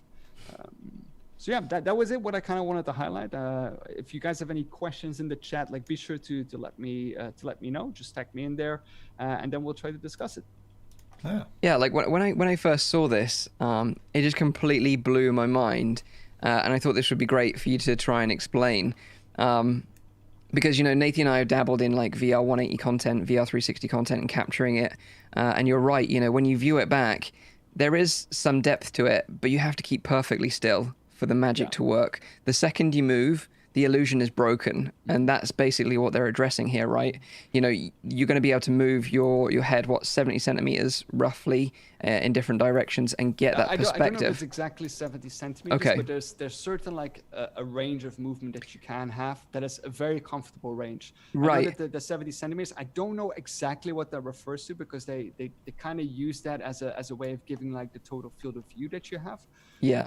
But it is very impressive, and it looks very natural and very comfortable as well. But I think you're right. You know, even just that little bit of movement, even if it is just a little bit, you know, it really adds something to that experience. And you hit the nail on the head with motion sickness as well, because that's one thing, especially if you're watching like a roller coaster in 360, which I don't recommend you do, by the way. But as soon as you start moving your head around or trying to anticipate the corner of the roller coaster or stuff like that, it just completely throws you out of whack. So this is going to be super interesting. Mm-hmm. Yeah, and especially because the technology that they managed to devise is actually on the cheaper end of the spectrum. Of course, that is only for the actual equipment, because there is a major caveat with this kind of research, and they even highlighted in the paper themselves, is that, I'll quote what they say. They say in their own paper, a drawback of our training and processing pipeline are that they require substantial cloud computing resources. It would not be practical to process a several minute long video on a single workstation using our current framework. And of course, because they have the backing of something like Google, which is a giant computing platform in itself, just because the cost, the hardware cost, or the computing cost of making a scene like this is incredibly high. I don't even know how many terabytes or whatever that they're using in order to generate something like this. But that is, of course, something that you need to keep in mind in order to make a scene like that, is that there's an enormous amount of machine learning and compression and these kind of like algorithms that need to place in order to make this scene visible in the first place. I had a question about the data throughput you had. You quoted a gigabit per second. So does that involve any protocols that would intelligently note where your head is in that space, and then basically you're only sampling from the data available at, I'll call it the server end, then gets piped to you as the client? Because I'm thinking that like the latency time, you know, between me and even North America is, you know, 200 milliseconds or something or less. Why wouldn't they go for, you know, instead of sending you all of that volumetric data together, you know, and choking the pipe, so to speak, with this 1 gigabit, like, is that already the compressed figure, or is there any mention of a protocol that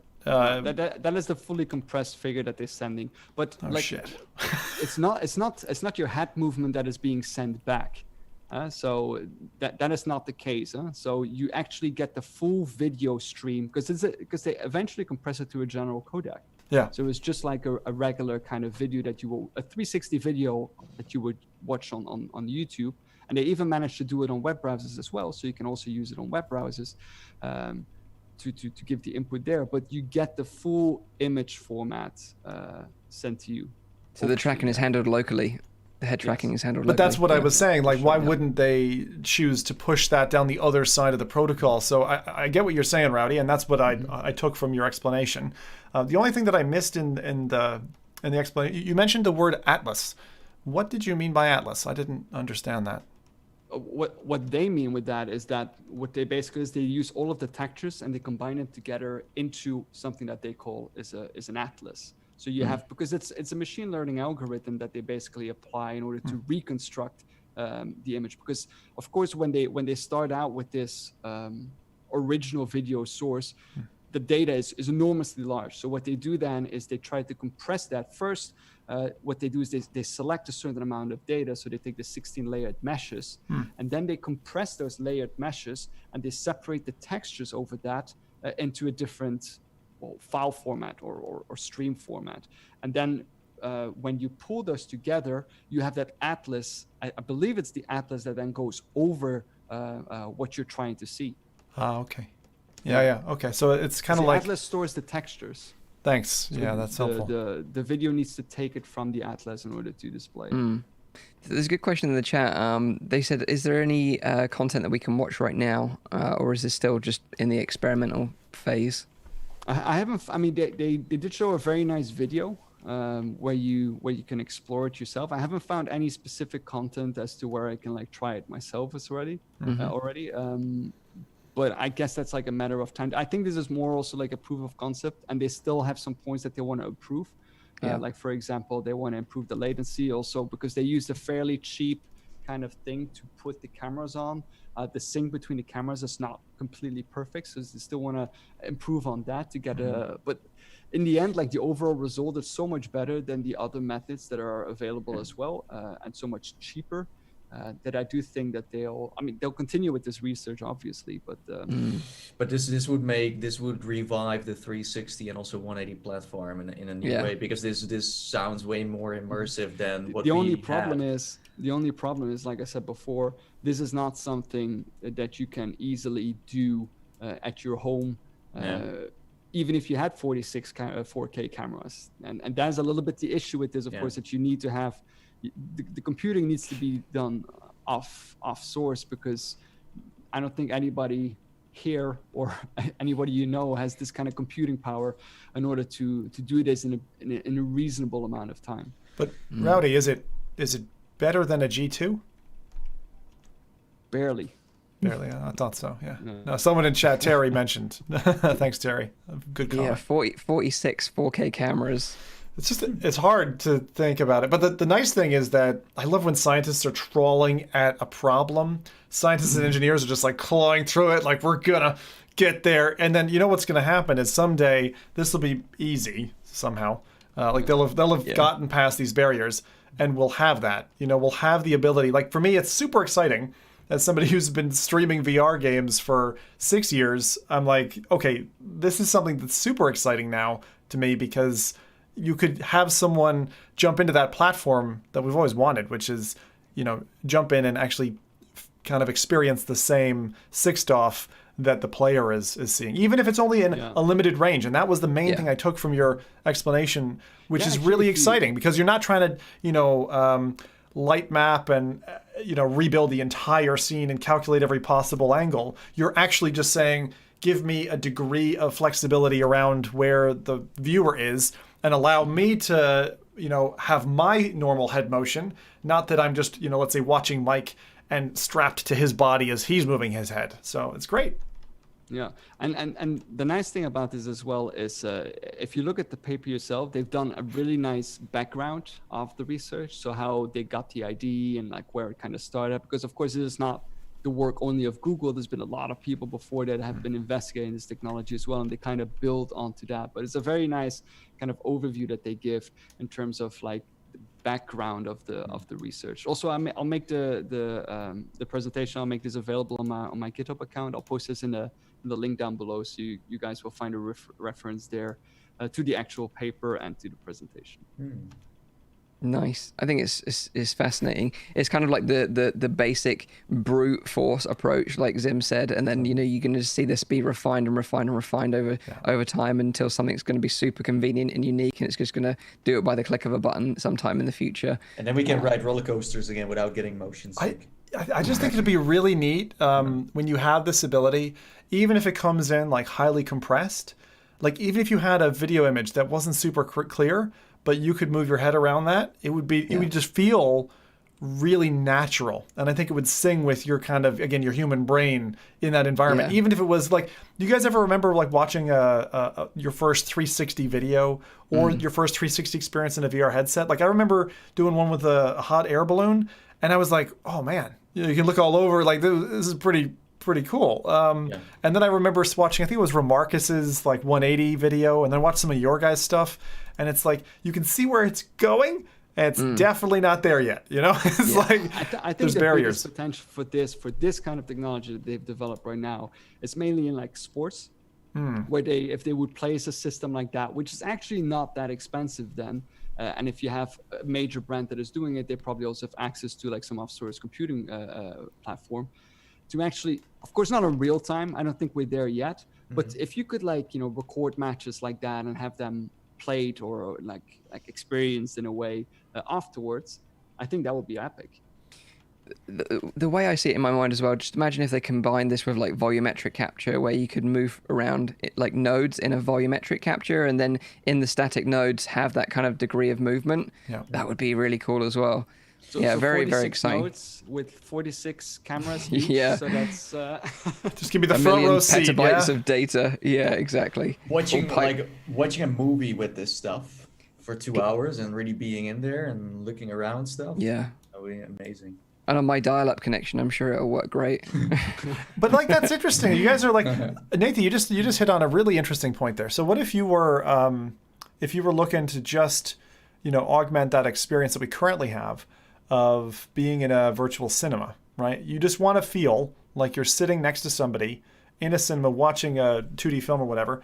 Does that strip out some of the complexity? Because if you're not looking to transmutate like all of the scene or a detailed object and all those scene details that you talked about, Rowdy, and you're instead looking at some basic content, but you still want that head movement freedom, I'm wondering if there's like a halfway house here that maybe we would see sooner. Someone I don't really understand what you mean. Do you mean that when you record in a cinema, the movie?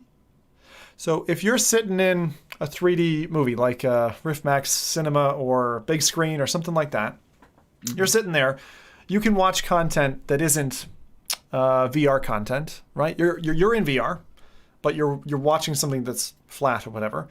And the environment that you're in, like Mike's to my right, Nathan's to my left, right? I'm in this like this alien hamburger of FReality, and I'm trying to just get the sensation that what Mike mentioned. At the moment, you move your head in one of these streams, right? And it's 3'd off. And the second you move your head, you've noticed that it's not full 6'd off. It's not true, right? Is there a way that because of what you'd be monitoring isn't interactive in a 6'd off way, and your mechanism of tolerance is like quite constrained, would that help at all? I'm trying to just think it through there. I would still think that, like, for example, if you would do some photogrammetry into that movie theater and then just cut out the screen and play the 3D movie on there and rebuild the screen in VR, that would be computationally way less expensive instead of recording in there. That's what, because what they're trying to achieve is that full volumetric presence. What they really did was like very complex scene, because they show like things like fire, like a guy with like sparkles going everywhere, the beach, very difficult reflections with the sun hitting the waves and these kind of things. And that is really what they managed to do, because again, like I said before, like when you do your head movements, you get a lot of information from the reflection of light. And not being able to do that kind of like reduces the immersiveness of the experience, especially if it's a complex scene. But by recording multiple viewpoints that you can then go around into, not only feels more natural, but will also give that next level immersion kind of thing that we're looking for. Yeah, excellent. And actually, like the Invisible Hours or whatever, I just saw in chat someone mentioning, Damien mentioned like a virtual whodunit. Like, what if you did, real actors, for instance? We take this whole thing that we would talk about with Tempest and other examples, and you apply this kind of technology once it's available. You'd be able to do something like that again, potentially just with that small range of movement, but you really feel like you were there.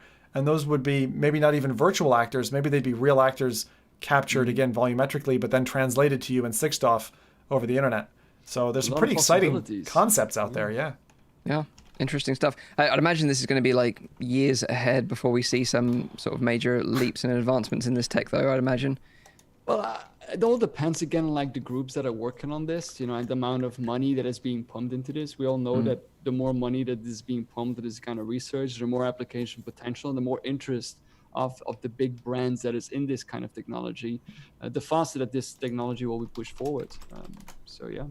Nice. Well, thank you very much, Rowdy. I really appreciate your Rowdy Science lessons. They're always super informative. Always kind of blows my mind a little bit, each time. But no, I really appreciate it. And the audience really like it as well. So thank you again. Great. Right. So now that you've had your mind turned to mush, now let's pass it over to Zim to give you some releases to look forward to next week and round off the show. Yeah. So yeah, this is going to be a tough conversation, lads. Very tough conversation. So from what I could find that we haven't mentioned earlier, like last week, Rowdy did a great job. Thank you for standing in for me. And Nathy too on the streaming. Game releases are absolutely pitiful this week. So I I feel like the 4 that I will mention do not deserve to be shown. So I'm going to mention a few, and then after that we're going to have a little quiz. So these are games that you shouldn't buy this week. Yeah, these are games that the meme games. Well, let me just tell you. I'll tell you the tell. All right, I'll tell you. Wow.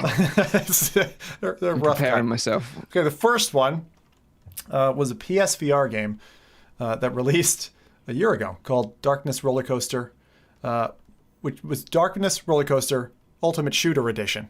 Now has been re-released as Darkness Roller Coaster Anniversary Edition, which is a non-rail shooter like Rush of Blood.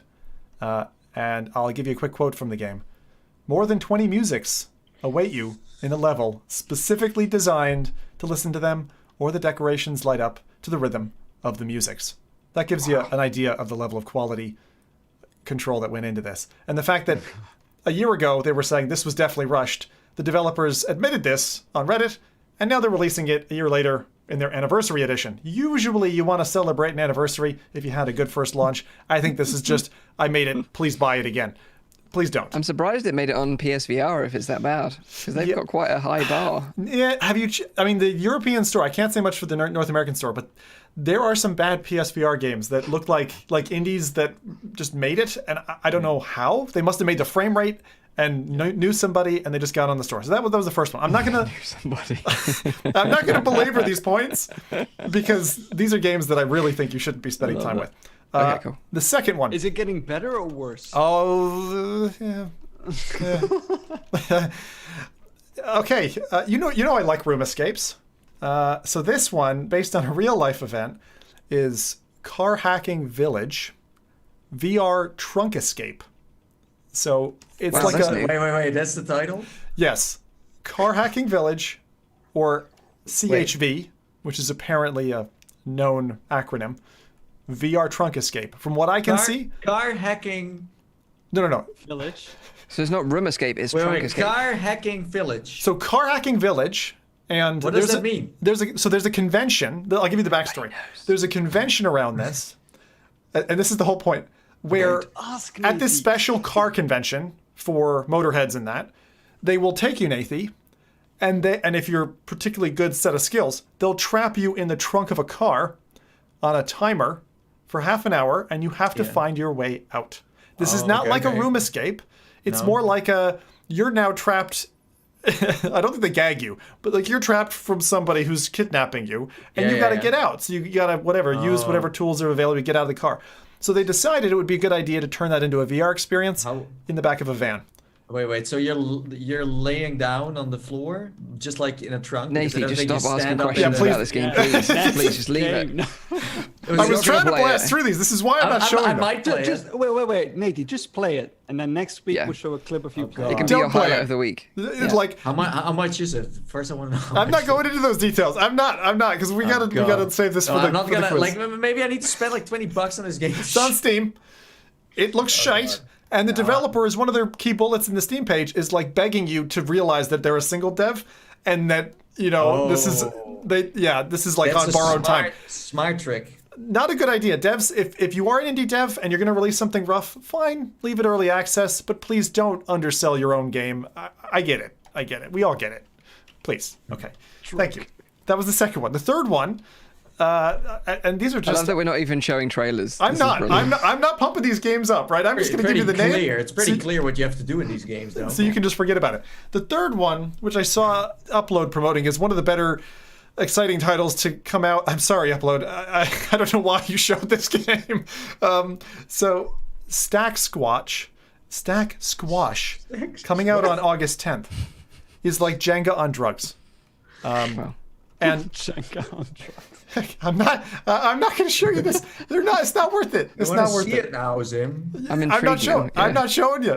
This is Why the week not? you have to go and do your own thing. Is this a new torture mechanic? Is you Close your eyes and just imagine it. Audio listeners this week, feel it. Like you're getting exact. Everyone's getting the same treatment. I've leveled the playing field for you, right?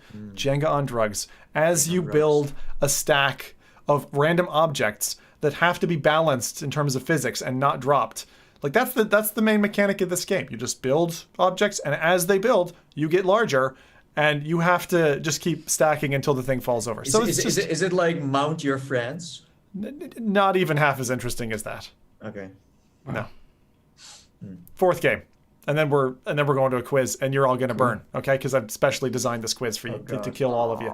Right. Remember earlier we were talking about violence? Well, what if you don't want violence? What if you want a dodo adventure, right? Dodo Adventures. Dodo Adventure. Dodo Adventures. Didn't they go extinct? For a good reason. Dodo Adventure. Dodo Adventures is a non-violent VR game coming later in August, right? You wander around an island, you learn about dodos. That's it. That's it. No, I need to see these trailers. You can't stop it. I'm not. No, Zim, I'm not. No, Zim, please the dodo. Please show the dodo. No, I'm not. I promised. I promised. I felt like you should have just said, "There's no releases this week. Let's just play a quiz." Like honestly, the dodo one deserves more. The thing is, when it's visually pleasing. When I knew they are not visually pleasing. That's the whole point. Like, and usually I like running trailers because our little trailer mechanism is great and they look great. But you can't take a bad game, and I just can't show this to you. I can't. Out of good faith, okay? But it's dodos, man. But the thing is, right? That VR trunk escape. No one's done a VR trunk escape before. Dodos. Have you done dodos in VR yet? Probably. This is why I need to see the videos. I can't.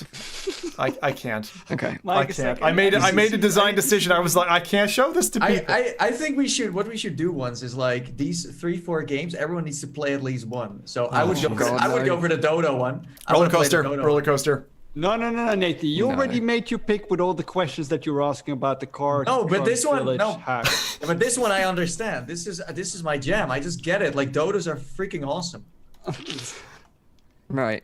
Let's move on. Quiz time. Let's just pretend this never happened. I thought that we'll just cut it out of the audio version. I thought that Rowdy Science part was like the highlight, but this dodo. Sorry, Rowdy. It really is a roller coaster ride of emotions. This show, super highs, super lows.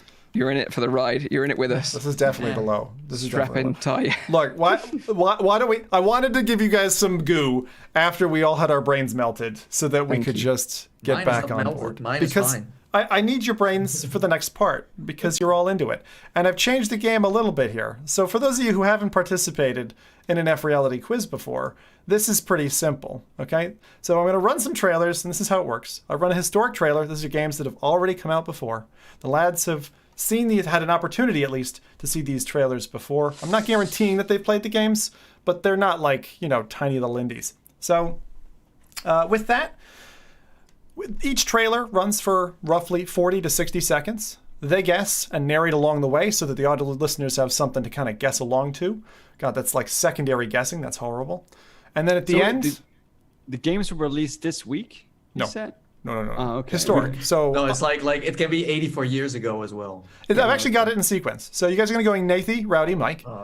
2015, 2016. Mike's 2017. Okay? And then we've got a bonus for a tiebreaker at the end to see who's really the champion this time. I figured... I've got a great track record of this game. Mike is undefeated. And so today, I have designed these to be a little bit tough.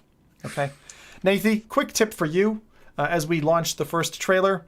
This is actually, this is not a fully released game. This was a demo, but it was a fundamental demo, and I think you will agree with me. This is brilliant. You need to name the demo. At least it's a demo. That's what I know. It's something with a demo. And here we go. Yeah, that's a lot of information, actually. Over to Nathan. Oh, this is Bullet Train. Yes. Boom. Nice, Nathan. Nice. Tell them what you're seeing anyway. I haven't even seen the trailer yet. So there's a man in a train and he has a shotgun and it's like Robo Recall, but it's like the first Robo Recall, the original. And this was shown, I think, at some Oculus Connect. I don't know, remember which one. But he's in a train, then the doors open, and he does a surprise attack. And there are like soldiers everywhere. And you can like juggle with guns and just catch them again and shoot. And then later on, there are like drones shooting missiles at you that you need to dodge. And you can also grab the missiles and then throw them. I know this trailer even before that we played that part actually. And then these enemies are like these drones from the future that look a lot like the ones from Robo Recall, because Bullet Train is pretty much Robo Recall. This was like a tech demo to show how photorealistic things can be and how cool the Rift CB1 was with the motion controllers, and that's it. Yeah, I played this demo so many times, and like I was just like, I can't wait for games to be like this in VR. Like, oh, man, I was so excited. Do you remember the mechanic where you could catch bullets and you could catch the rocket and chuck it back at him? I mean, just grabbing that AK-47 or whatever off of an enemy and like just blasting away. Like, I know we were talking about violent games before, but this was like one of the first ones to me. You remember there was an Unreal Showdown demo, and this was kind of like the next, I would say the next milestone after that, where you like got really excited about the tech. And Robo Recall launched not too much later than that. So excellent job, Nathy. Right out the gates, you got it. Fantastic. You can relax now, Nathy. You can relax until the bonus round. Now, next one, Rowdy. What? Until the bonus round. All right, Rowdy, are you ready, sir? I am more ready than I'll ever be. Good man. Good man. Come on, Let's Rowdy. do this. I believe in you. Kaboom. Kaboom, kaboom, kaboom. Let's see if Rowdy can get this it's a car hacking trunk. Car hacking village trunk VR escape. Some missiles exploding. Is it dodos? Are those dodos? I think they're dodos. I'm pretty sure. What is this? Oh, is that? God dang it! How is it called? You can feel the pain. I don't know this one. I don't know this one, Mike? No, I first thought, because it looks like an RTS kind of style game. Nathan knows it? I think I recognize the logo. It kind of looks like it's like... What are you seeing? Are we sure it's VR? It's not on mobile. Yeah. Yeah, I would not have got this one. It's a lot of stuff that is going on. Like, we have all kind of gangs and raids, and we have dragons flying over the screen with fire. It looks epic. Dragon heart, dragon. I saw something dragon. It's like a Yu-Gi-Oh kind of game. It looks like Hearthstone, but in VR. I'm surprised you guys don't know this one. It's Dragon. Never ever played this one. This was heavily promoted by. I can see something on the back of the thing. It says Dragon Font. Yeah. Dragon Front. Dragon Front's the name of the game. You got it. Yes. So Dragon Front is a very interesting kind of like card game, like deck builder, where it's all about strategy, your lanes and stuff. This is one of the first games that I saw like publicly on Twitter. Palmer Luckey get really excited about, and he teased it months before it released.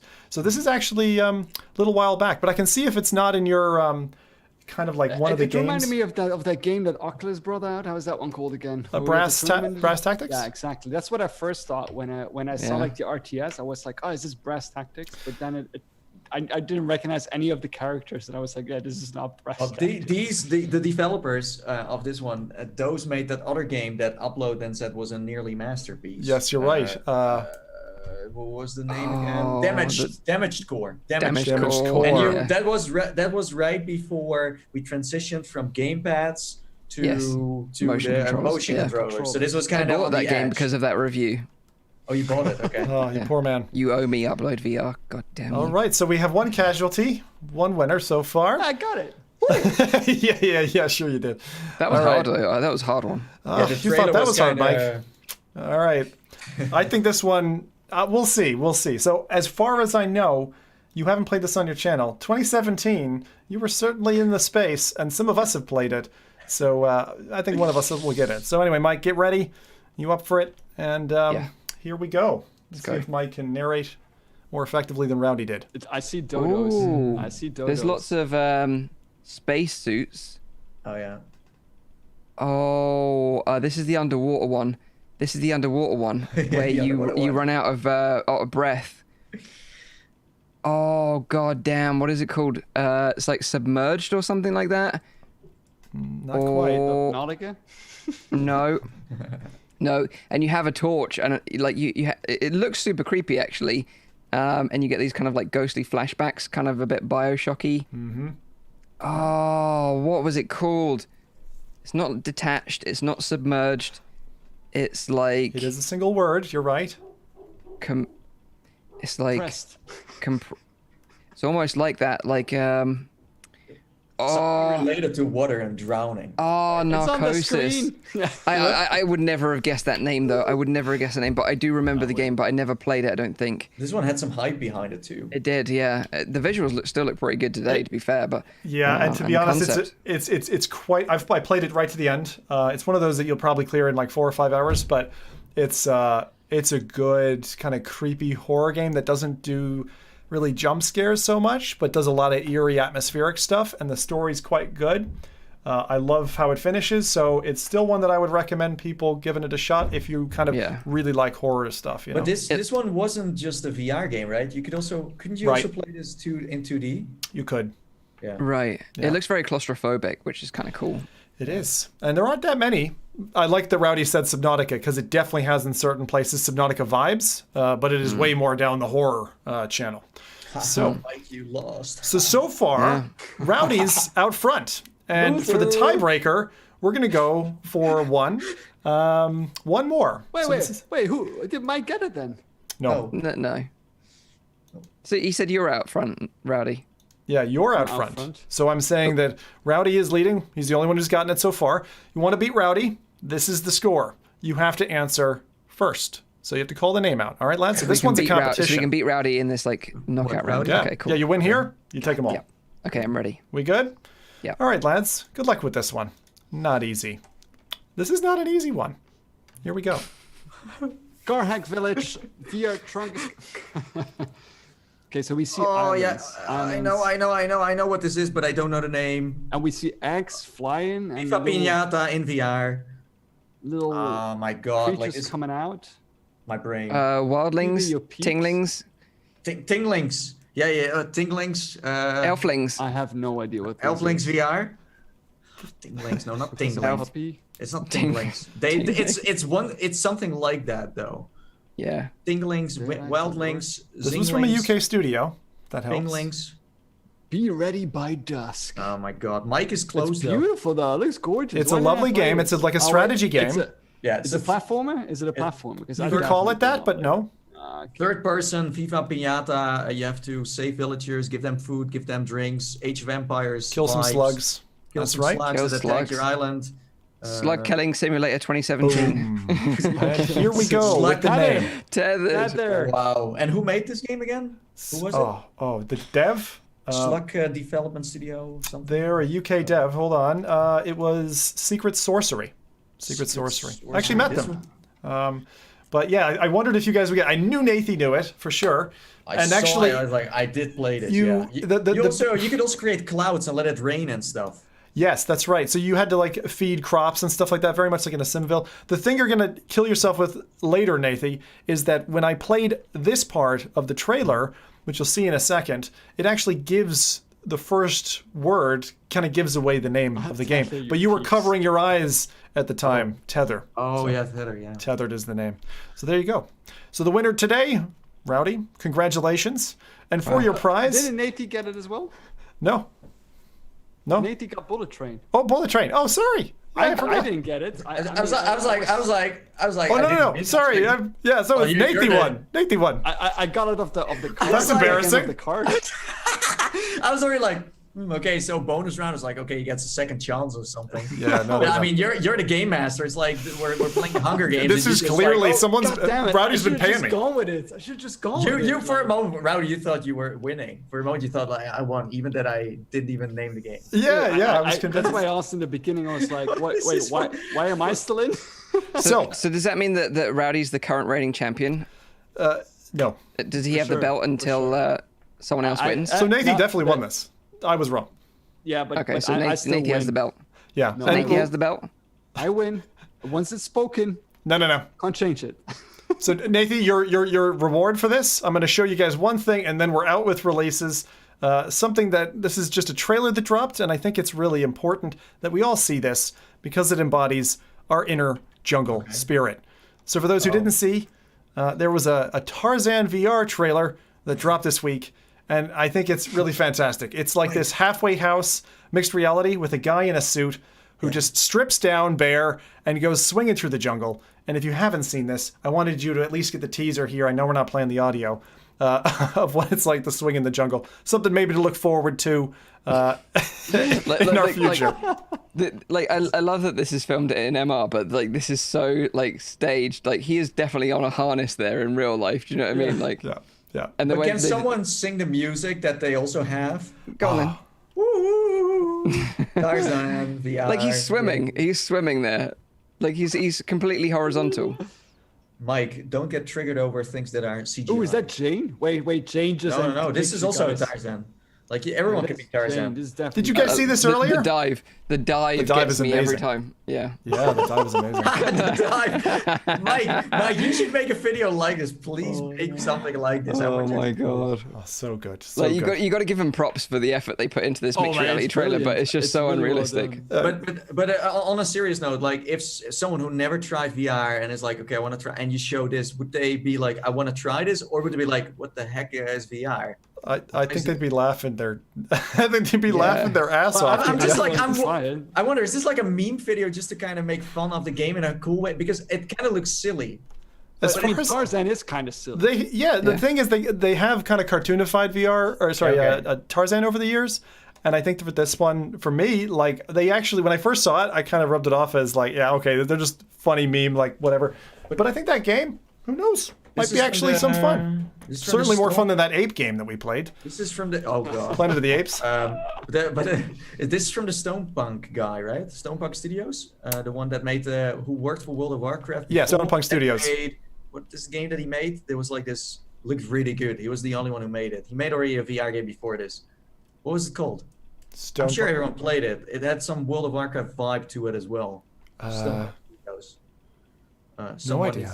Help us, right? Primordium in the chat. Primordium. Yeah, nice. Primordium dev. So there you go. So like, bit of a weird week this week, because I haven't seen weird. Such a poor set of releases, as I said. Please don't go look up any of those games. This must have been the poorest podcast we have done so far. I think so. Wow, for game releases anyway. For game releases. And audio people. We held it together together for everything else. Yeah. I apologize to the audio listeners, because I know that segment there, that was just heartbreaking. But it's over now. It's over now. You've been mush-brained by Rowdy, and Zim has given you his flavor. Yeah. We'll see you next week for actually some proper releases, I hope. Yeah. Thank you for joining us all live, by the way. We really, really appreciate it. And all the comments and the super chats. Super nice of you all. Just a reminder, so this is a weekly VR, AR, and MR talk show, live streamed every Saturday on YouTube and on Twitch. The show goes live at 7 p.m. in Europe, 6 p.m. in the UK, 12 midday in Central US. Check out the audio version, which is available on iTunes, SoundCloud, and Spotify on your commute or whilst you're out and about walking the pup. Hit the like button and subscribe to the channel, because we really, really appreciate it. We'll be back on the show next week with more VR news. But until then, have a great week in VR. Take care, and bye-bye for now. See you later. Cheers.